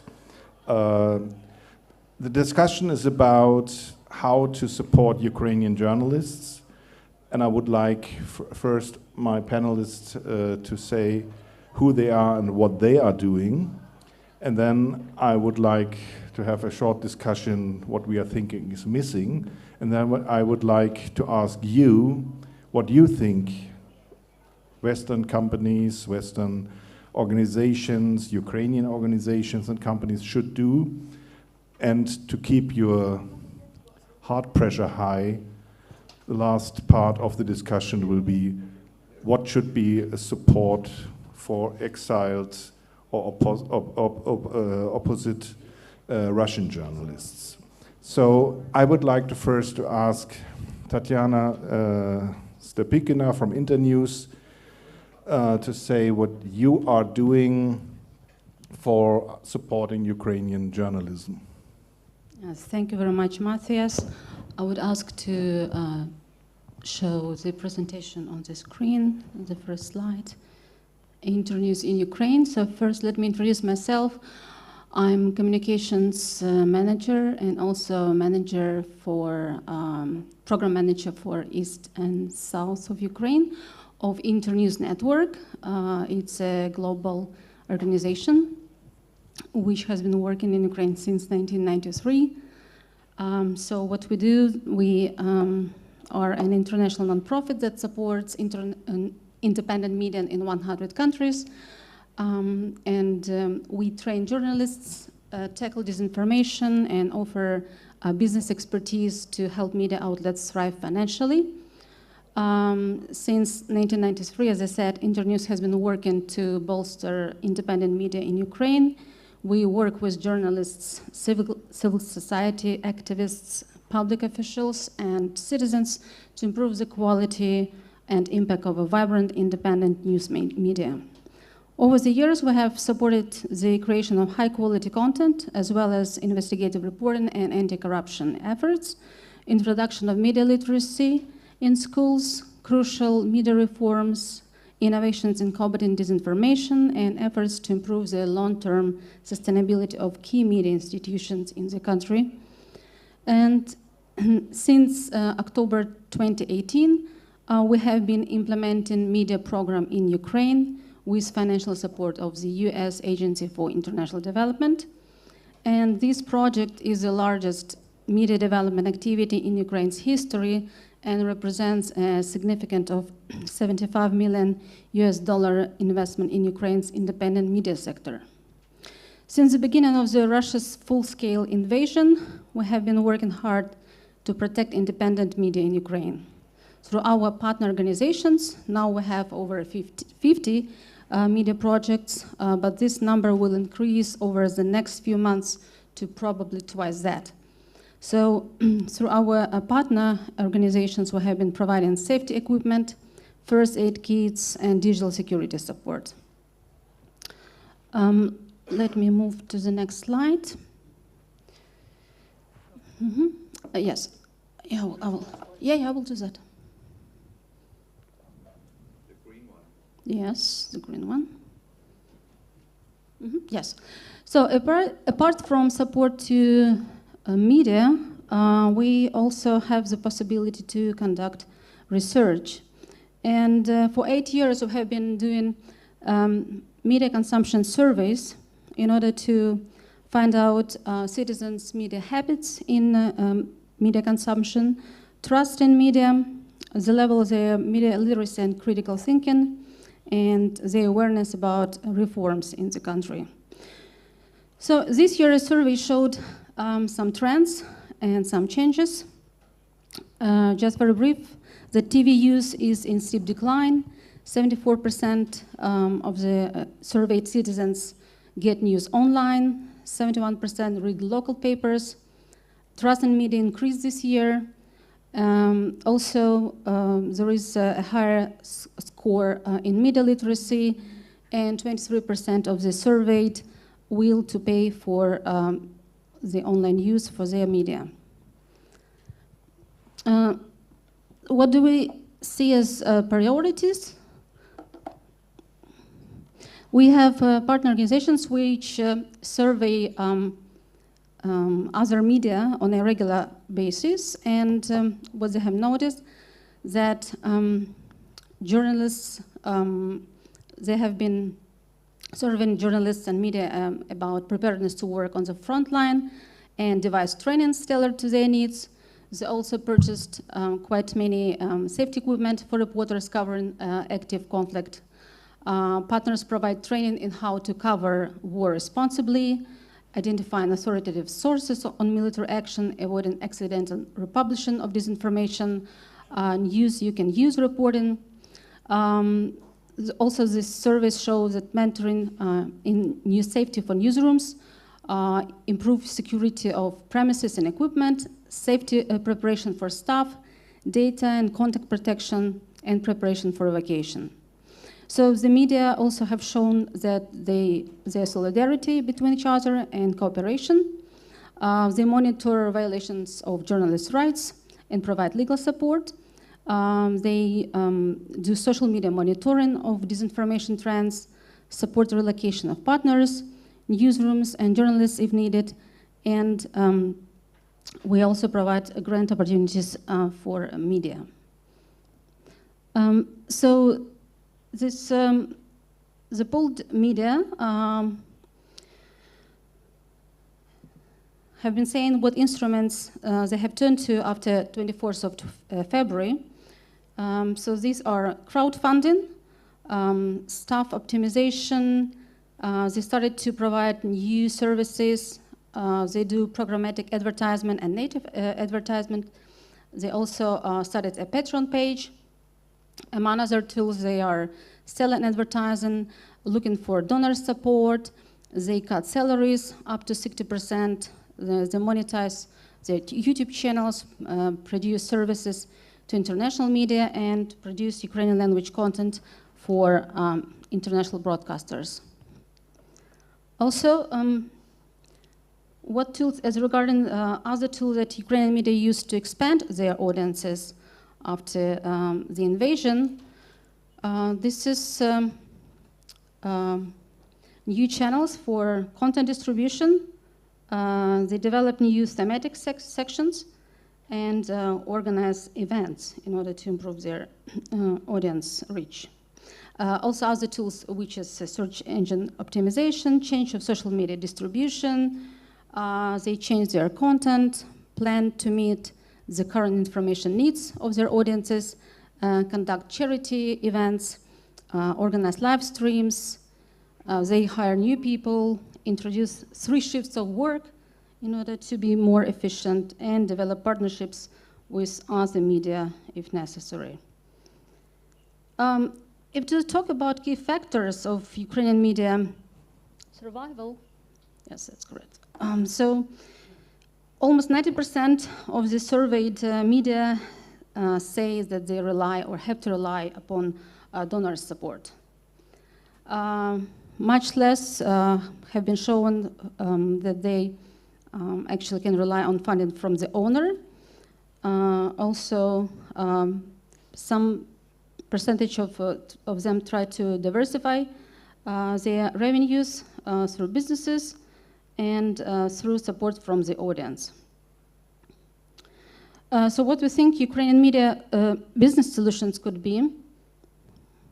So it could be membership models, crowdfunding, advertising, getting support from the public, which is public funds, doing some side businesses, and non-financial coping mechanisms.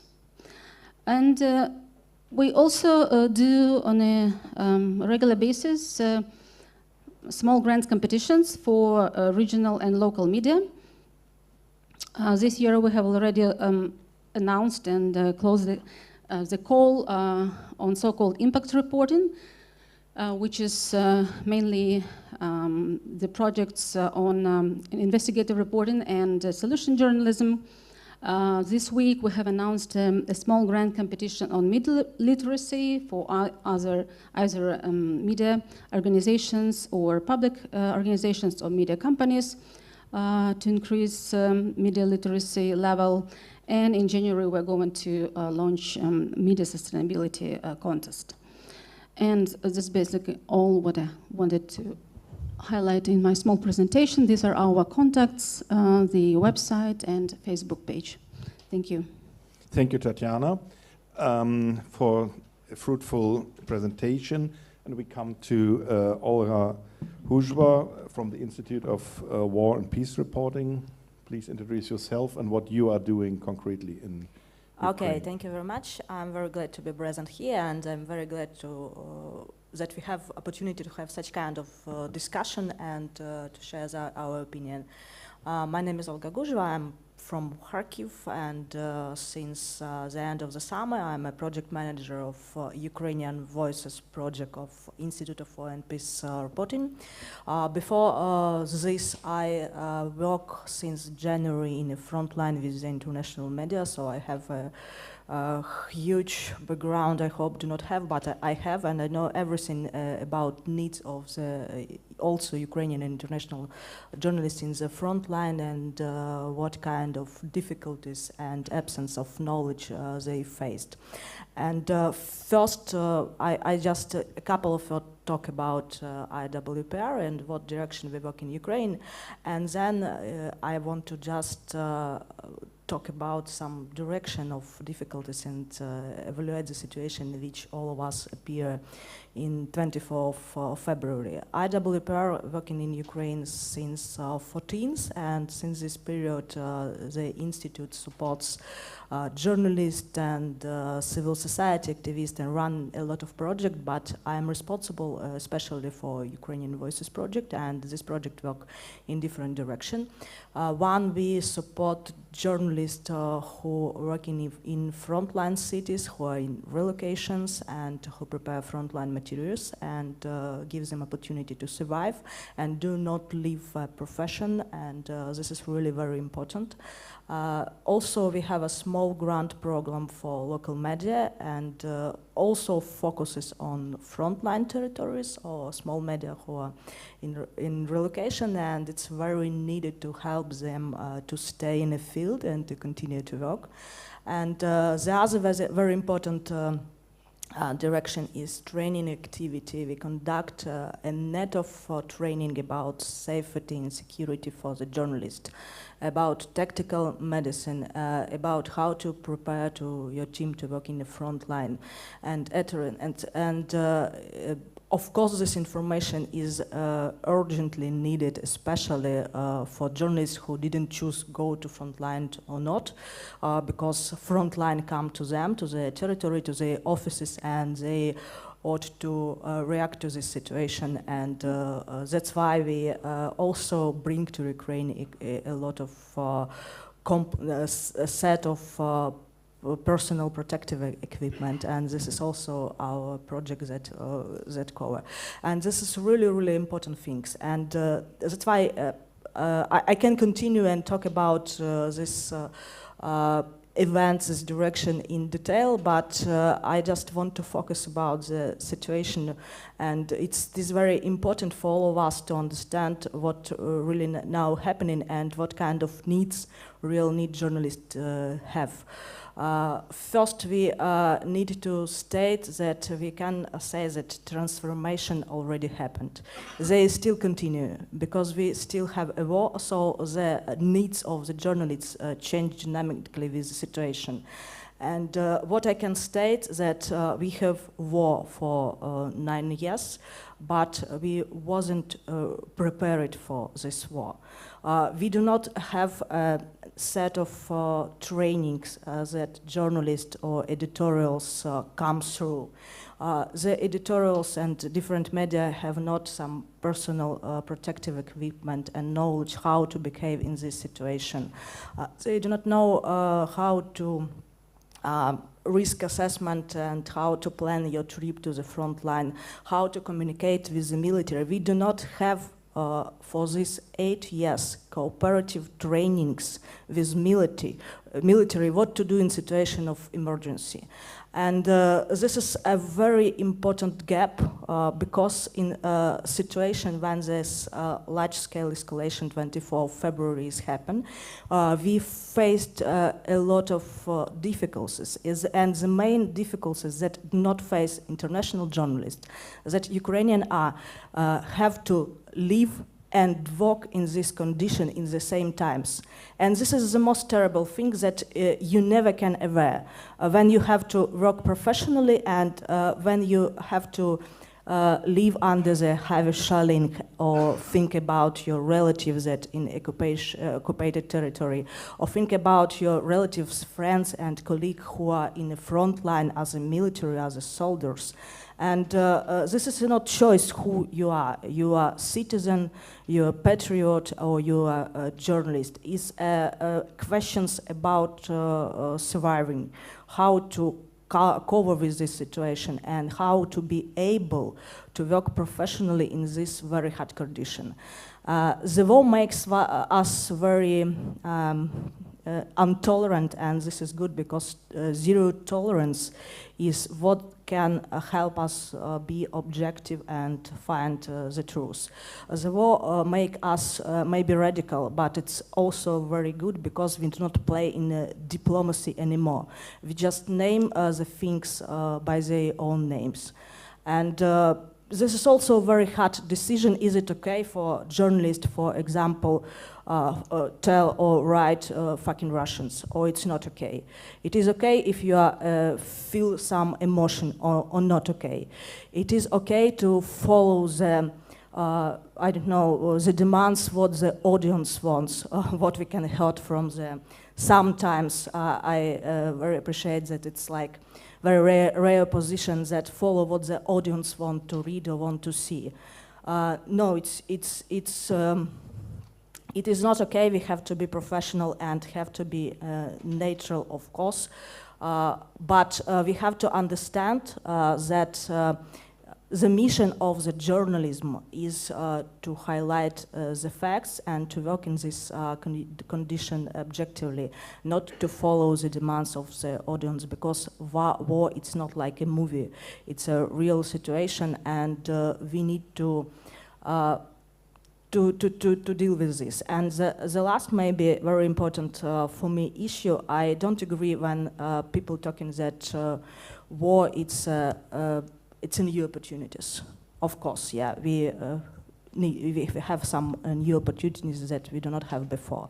But the war brings only two sets of opportunities: survive or not survive. And our project it's help a little bit to journalists to survive and to keep working.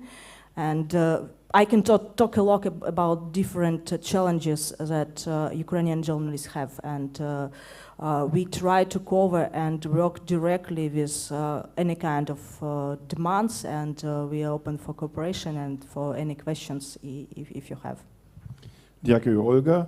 Then we come to Yevhen Saslavsky from the Media Development Foundation. Please say what you are doing and present yourself and your program. Thank you, Henrik, to invite it. Thank you, guys, for coming. I'm Eugene Zaslavsky, Executive Director of Media Development Foundation, and we are working more than 9 years, and I think we have worked with all of us in some way, so I know you, you know me. It will be a short introduction. What we are doing, it's, I don't know, 1 month ago we celebrated in the investigative journalism in Medvedchuk Gold Wagon, and it was fun. So we do a lot of something. So it's hard to say about what we are doing after you, because we are doing mostly the same work, and we help media to understand what the way they can find in the war. We help them with psychological help. We help them with safety equipment. We donated to Ukrainian journalists more than 500 flag jacks, and helmets. So we conducted a lot of trainings, but mostly we work with media organizations, not with journalists. We work with journalists only if they represent big, not a big, but independent media, independent local media. So yeah, and we have a lot of training about how to survive in the how to find the money, how to build a plan, strategic plan, how to build a distribution plan, or like all this plan, risk assessment, or other plans. So to prepare to blackouts, to be prepared to all of this what we have in Ukraine now. And yeah, if you are Ukrainian journalists, please write us, and we will help you. Yeah, дякую. My name is Matthias Brückmann. I'm the international correspondent with Handelsblatt. I came for the first time to Ukraine when you already haven't been born in 1983. So most of you came later to this earth. So and afterwards, 10 years later, I was appointed as a correspondent for that time already former Soviet Union, and covering also for many years Ukraine, meeting with politicians from your country, from different political positions, beginning with Yushchenko when he was already head of the central bank, and meeting with Yanukovych, Timoshenko, you name it, up to Zelensky and Vakatchuk and so on. So I was then appointed for I first worked for the Axel Springer Group. That's the biggest media publishing house in Germany, and moved afterwards to Handelsblatt, where I'm now working already since 1999. Why I'm telling this? Our publisher, Dieter von Holzbrink, gave us, to Handelsblatt, and our sister paper, the Tagesspiegel, from Berlin, each €1 million to support independent journalism in the countries of that war. So we decided to give money to different organizations, to Reporters Without Borders at first. Then we gave a big part to Medusa. We finance, actually until now, we are financing Novoe Vremya in Kiev, and we are also supporting individual journalists by funding and paying for their articles and having columnists in our papers.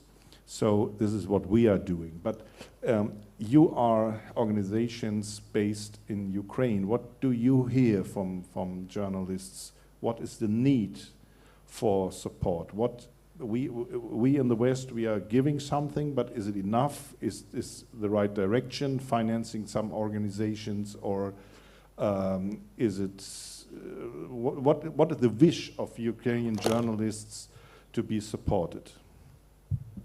Today I asked Nastya Stanko about what she needs, and she asked to share with you that she needs an armed car for traveling to the war. So yeah, if you have an armed car, please donate it to Nastya Stanko. You know, we are Germans, we even don't have enough tanks, so it's... Yeah, no. What Ukrainian journalist needs?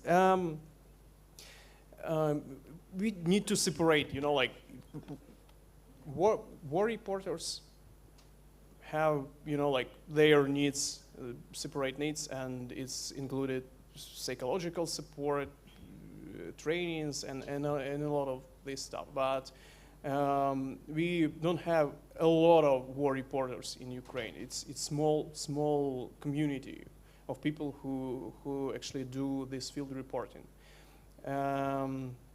But we have a big media sector in Ukraine still, and of course we have a lot of reporters, a lot of journalists, and these young journalists, for example, of course, it's very hard in Ukraine now to come to newsroom because all editors have their, like network or when you at work, your horizontal ties, your horizontal network is more important for you than like some bureaucracy or rules. You don't need more call or something like that. Like you just ask your friends, please, like come to our media and cover this topic or something like that. So it's very bad for young journalists because like you can't now just pitch or came to newsroom because no one needs you. And of course they need a lot of psychological support because it's very hard to like find your way in journalism, but it's very hard when you have sold something that can make you PTSD or something like that. And of course they need money because it's they need to cover their relocation or something, some new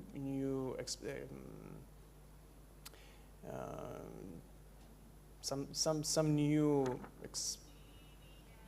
расходы. Expenses. Yeah. Okay, I maybe continue. I think that when we're talking about the needs of the Ukrainian journalist, we have to understand that we do not finish that information of whole Ukrainian landscape is still is still in process, and the main support that Ukrainian journalists need now is financial support to stay in profession and to keep working in this very hard condition, not to think where to earn money, but work and make their work very professionally and effectively. The other way is skills, and skills that very needed in this situation of emergency that change very dynamically, and but very practical skills which help them to work, which help them to survive and to conduct their activity professionally. And the also very important direction, it's self-regulation inside the media community in Ukraine, because it is very important to feel that the media community in Ukraine is a real subject that can produce their own rules and standards, that can influence on the process and policy inside the own country, that can combat against the censored and different kind of attempt of the government to influence of the freedom of the media, and this is very important. And support also like help them to understand and to develop this mechanism of self-regulation is very important now. But if we're talking about like as emergency, the first one is financial support, that journalists keep working and media stay in the field and keep producing material. And because it's really very hard, journalists is not only the workers that have a temporary work and highlight the situation. They are not only the witnesses, they participant of this war. They involved in this situation more widely and broadly that international journalists can imagine. Yeah, I could probably refer to both speakers. I think, and what I have observed from most of our, partner organizations and what media are saying, that they all turned into war reporters. So there is basically no one left out of the war, and so far we cannot distinguish between just reporters and war reporters, because the whole country is in the war, and all journalists have to report about the war. And secondly, as for the needs, so in one of my slides, I showed that almost 90% of the media have to turn to donor support, which means that the financial need is probably the highest one. And before coming here, I made a very small survey among the partner organizations whom I coordinate, and asked them a simple question: what is the most crucial need for your media right now? So 2 media companies said, we need income. No money, no salaries for newsroom staff. 6 media said, we need generators, power banks, mobile power stations, Starlinks. 2 media said, we need donor support. 2 media said, we need powerful laptops for our journalists. And 1 media said, we need costs for urgent relocation and for settling or living for at least 6 months. So this is a very difficult and challenging time for journalists and media, for everyone at this full-scale invasion. And I think we have to realize that the media would need support in the short-term and long-term perspective. Yeah, we have at least 50 people in the room which are experts. So I would like to ask you what you think donors should do. What do you think, what is the most needed support by Ukrainian journalists and by journalists in Eastern Europe at all? Do we have the microphones here? I see the first hand up here. He's coming. 1 second. Hello, my name's Olga. We have started here. Oh.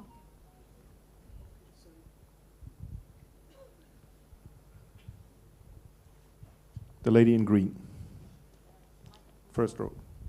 Sorry, hello. My name is Olena Solodovnikova. I'm Ukrainian journalist for News.com. Now I am in a Kosovo residence, which is supported by German's Ministry of Affairs and Kosovo's parliament. So we are very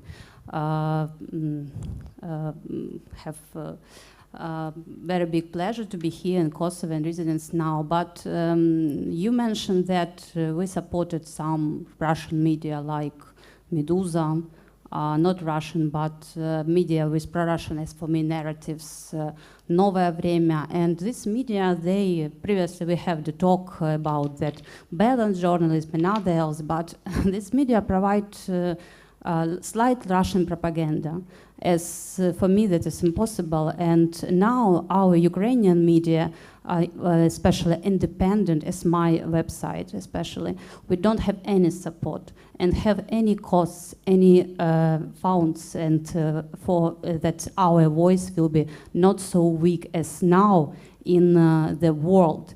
And to ask for your question, what we need, at first we need, of course, more money for Ukrainian media and less or at all no support of Russian media, anyway, liberated media, because now they are our enemies and you got them money for provide their voice in media for all the world.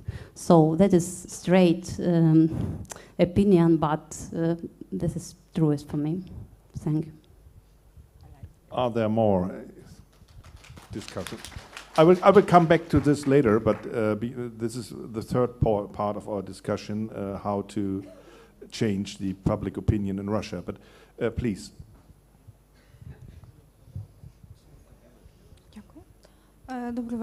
Thank you. Good evening, Olga Markiev, Mykolaiv from the Dniester Lviv region, the Lviv region.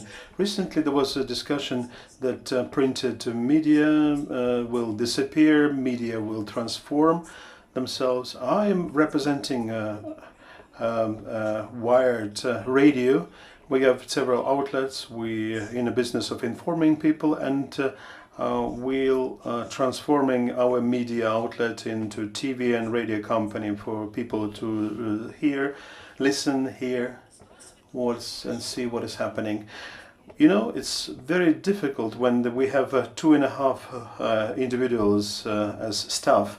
It's difficult to move around to report and report not only locally but also report from the front line and interact with the military. When a station plant was bombed and we have to run and to announce and to warn people for them not to be disinformed and to they need to be informed. And this need in staff, when you can keep someone in the office able to pay his or her salary and to for them to work more efficiently. This is my opinion. When small media, either printed ones or the wired ones, they don't have salaries to assist others. White here.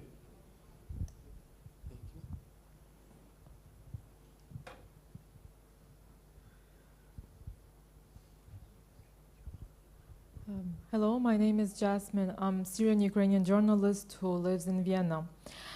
I think what Ukrainian journalism is missing the most is international platforms. For example, I was working for UATV channel, which was an international platform in Kiev, and unfortunately it was closed, like reconstructed, to the Ukrainian channel Dom, or Freedom. And what makes me upset is that foreigners barely know something about Ukraine, even before war.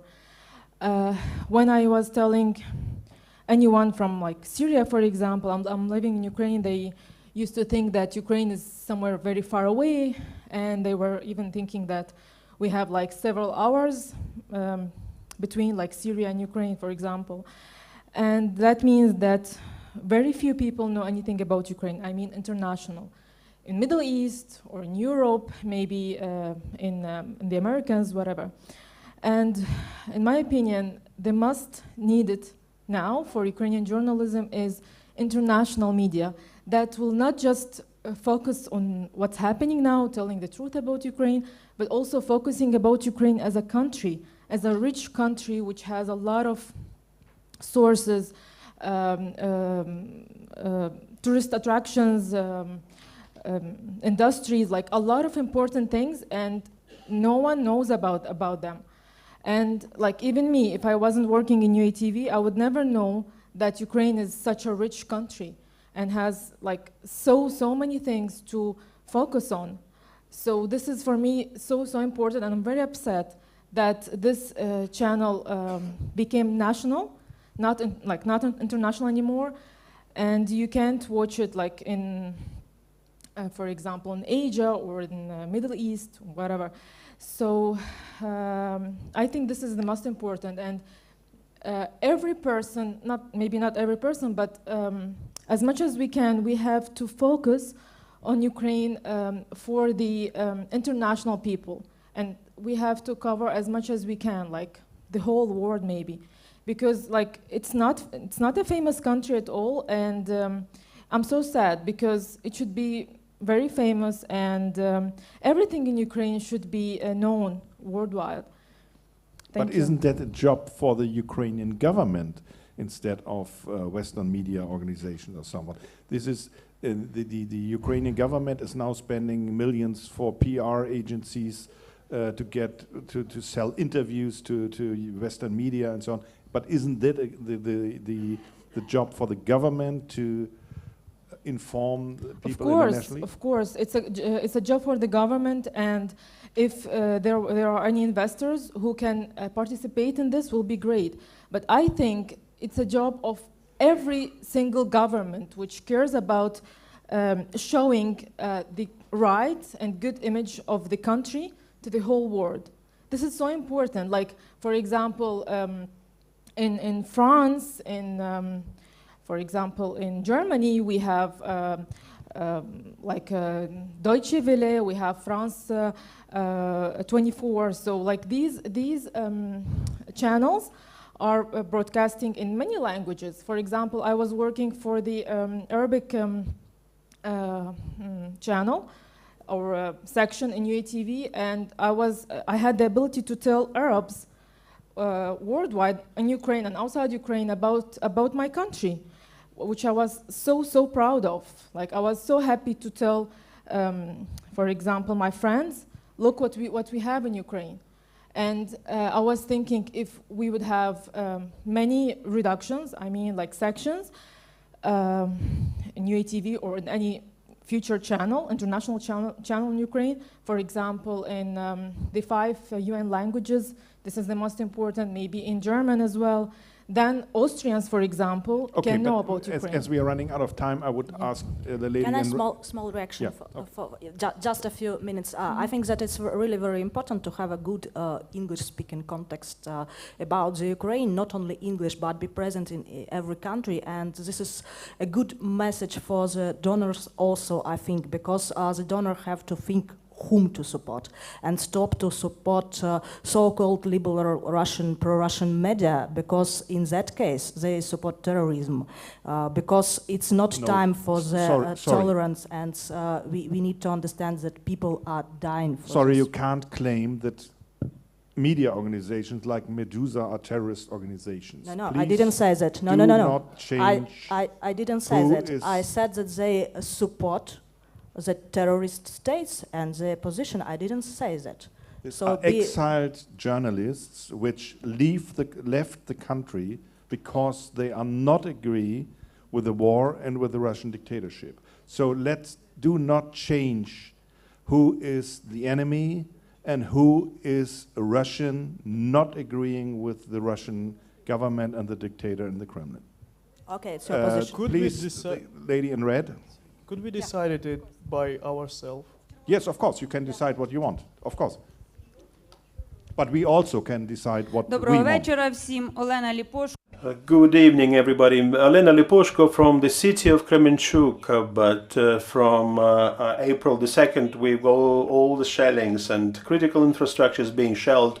Now, we only had 4 hours of electricity today, from 10 a.m. to midday, and from 4 p.m. to 6 p.m. They switch it off early and they switch it on later. Under these conditions, we have our team of journalists have to operate, to work. We have a news bulletin every 15 minutes, both local news and regional news. Kremenchuk district of the whole Poltava region reads us, and it's extremely difficult to work under those conditions. You have to run with your notebook around the city. You are looking for trying to catch Wi-Fi and electricity. These are 2 most important things, Wi-Fi and electricity. As I understand, many of my colleagues who came from regions are facing the same challenge. We do everything we can, but under these conditions the quality of work is not as they used to be. And we also have a newspaper. We also print out newspaper. We do it in the evenings when you switch on a powerful generator and you write to the newspaper because you need to print it out. The worst, the first time when we have complete blackouts, when the whole city was switched off from electricity for a whole day. That's why, from the name of regional journalists, we do need badly Starlinks and generators, because been mentioned already, the information vacuum in this war is the worst thing possible. People should get the news. That's my plea. Why didn't you buy generators? We received Starlinks earlier, also from a certain organization, but we gave it to Kharkiv colleagues. They needed it most. Already mentioned, and there is a need for a discussion about the support of. I will ask the question the other way around. What, in your opinion, should be done to change the public opinion in Russia? This is a question not about only the Ukrainian media, but what should be done to change the public opinion in Russia? Can I start? Okay, it's. I think it's a very rhetoric question. So No, it's not rhetoric. It's very practical. okay, I think. First of all, we need to understand that all people in Russia, they accept the policy of the Russia, and they share these values and position of Russian governmental. So if they accept this and they feel comfortable and good to kill the people, children, and to occupy other territory, so our position is to be objective and give them effects, not to try to, I don't know, convince them that they are not right or they are terrorists. Of course they are, but just show them the reality, and they need to pay in physical and non-physical aspect of this, and they need to feel that they are participants, they are involved in this war also as the soldiers and the government, because they share and support their position and they do nothing for this. And this is also a crime. Yes, we have already left 4 minutes, so I... Well, I think if someone wants to change the public opinion, there should be independent and free media in the country, independent from the state, from the government, from oligarchs, from political parties, and freedom of speech and freedom of press. Do you want to add something? Very short. Yeah, it will be very short, because I have no idea how to change public opinion in Russian, and I heard this question a lot in media conferences in Ukraine, for example, and I think that what we think it's doesn't important, and we can't do nothing about that. We journalists in Ukraine. So it's not our question. It's not our question about propaganda outside of Ukraine. It's not my question. I don't want to talk about that. And I think that it's a strange topic for Ukrainian journalists. But it changed the military landscape when you have another public opinion in Russia. So it is a question. But I understand that the organizer wants to have us to stop because he is hungry. And so I give over to Henrik. Yeah. Thank you. Give them a hand. Thank you. We are going for dinner now. It's upstairs. We are not here tomorrow, so please take your bags and other belongings. Bring them with you, because we are not coming back to this hall.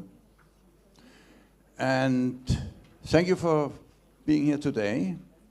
I'm looking forward to at what is going to happen tomorrow. I think that we still have some important questions where we don't agree, but maybe we could agree a little more after tomorrow. Thank you so much. Thank you.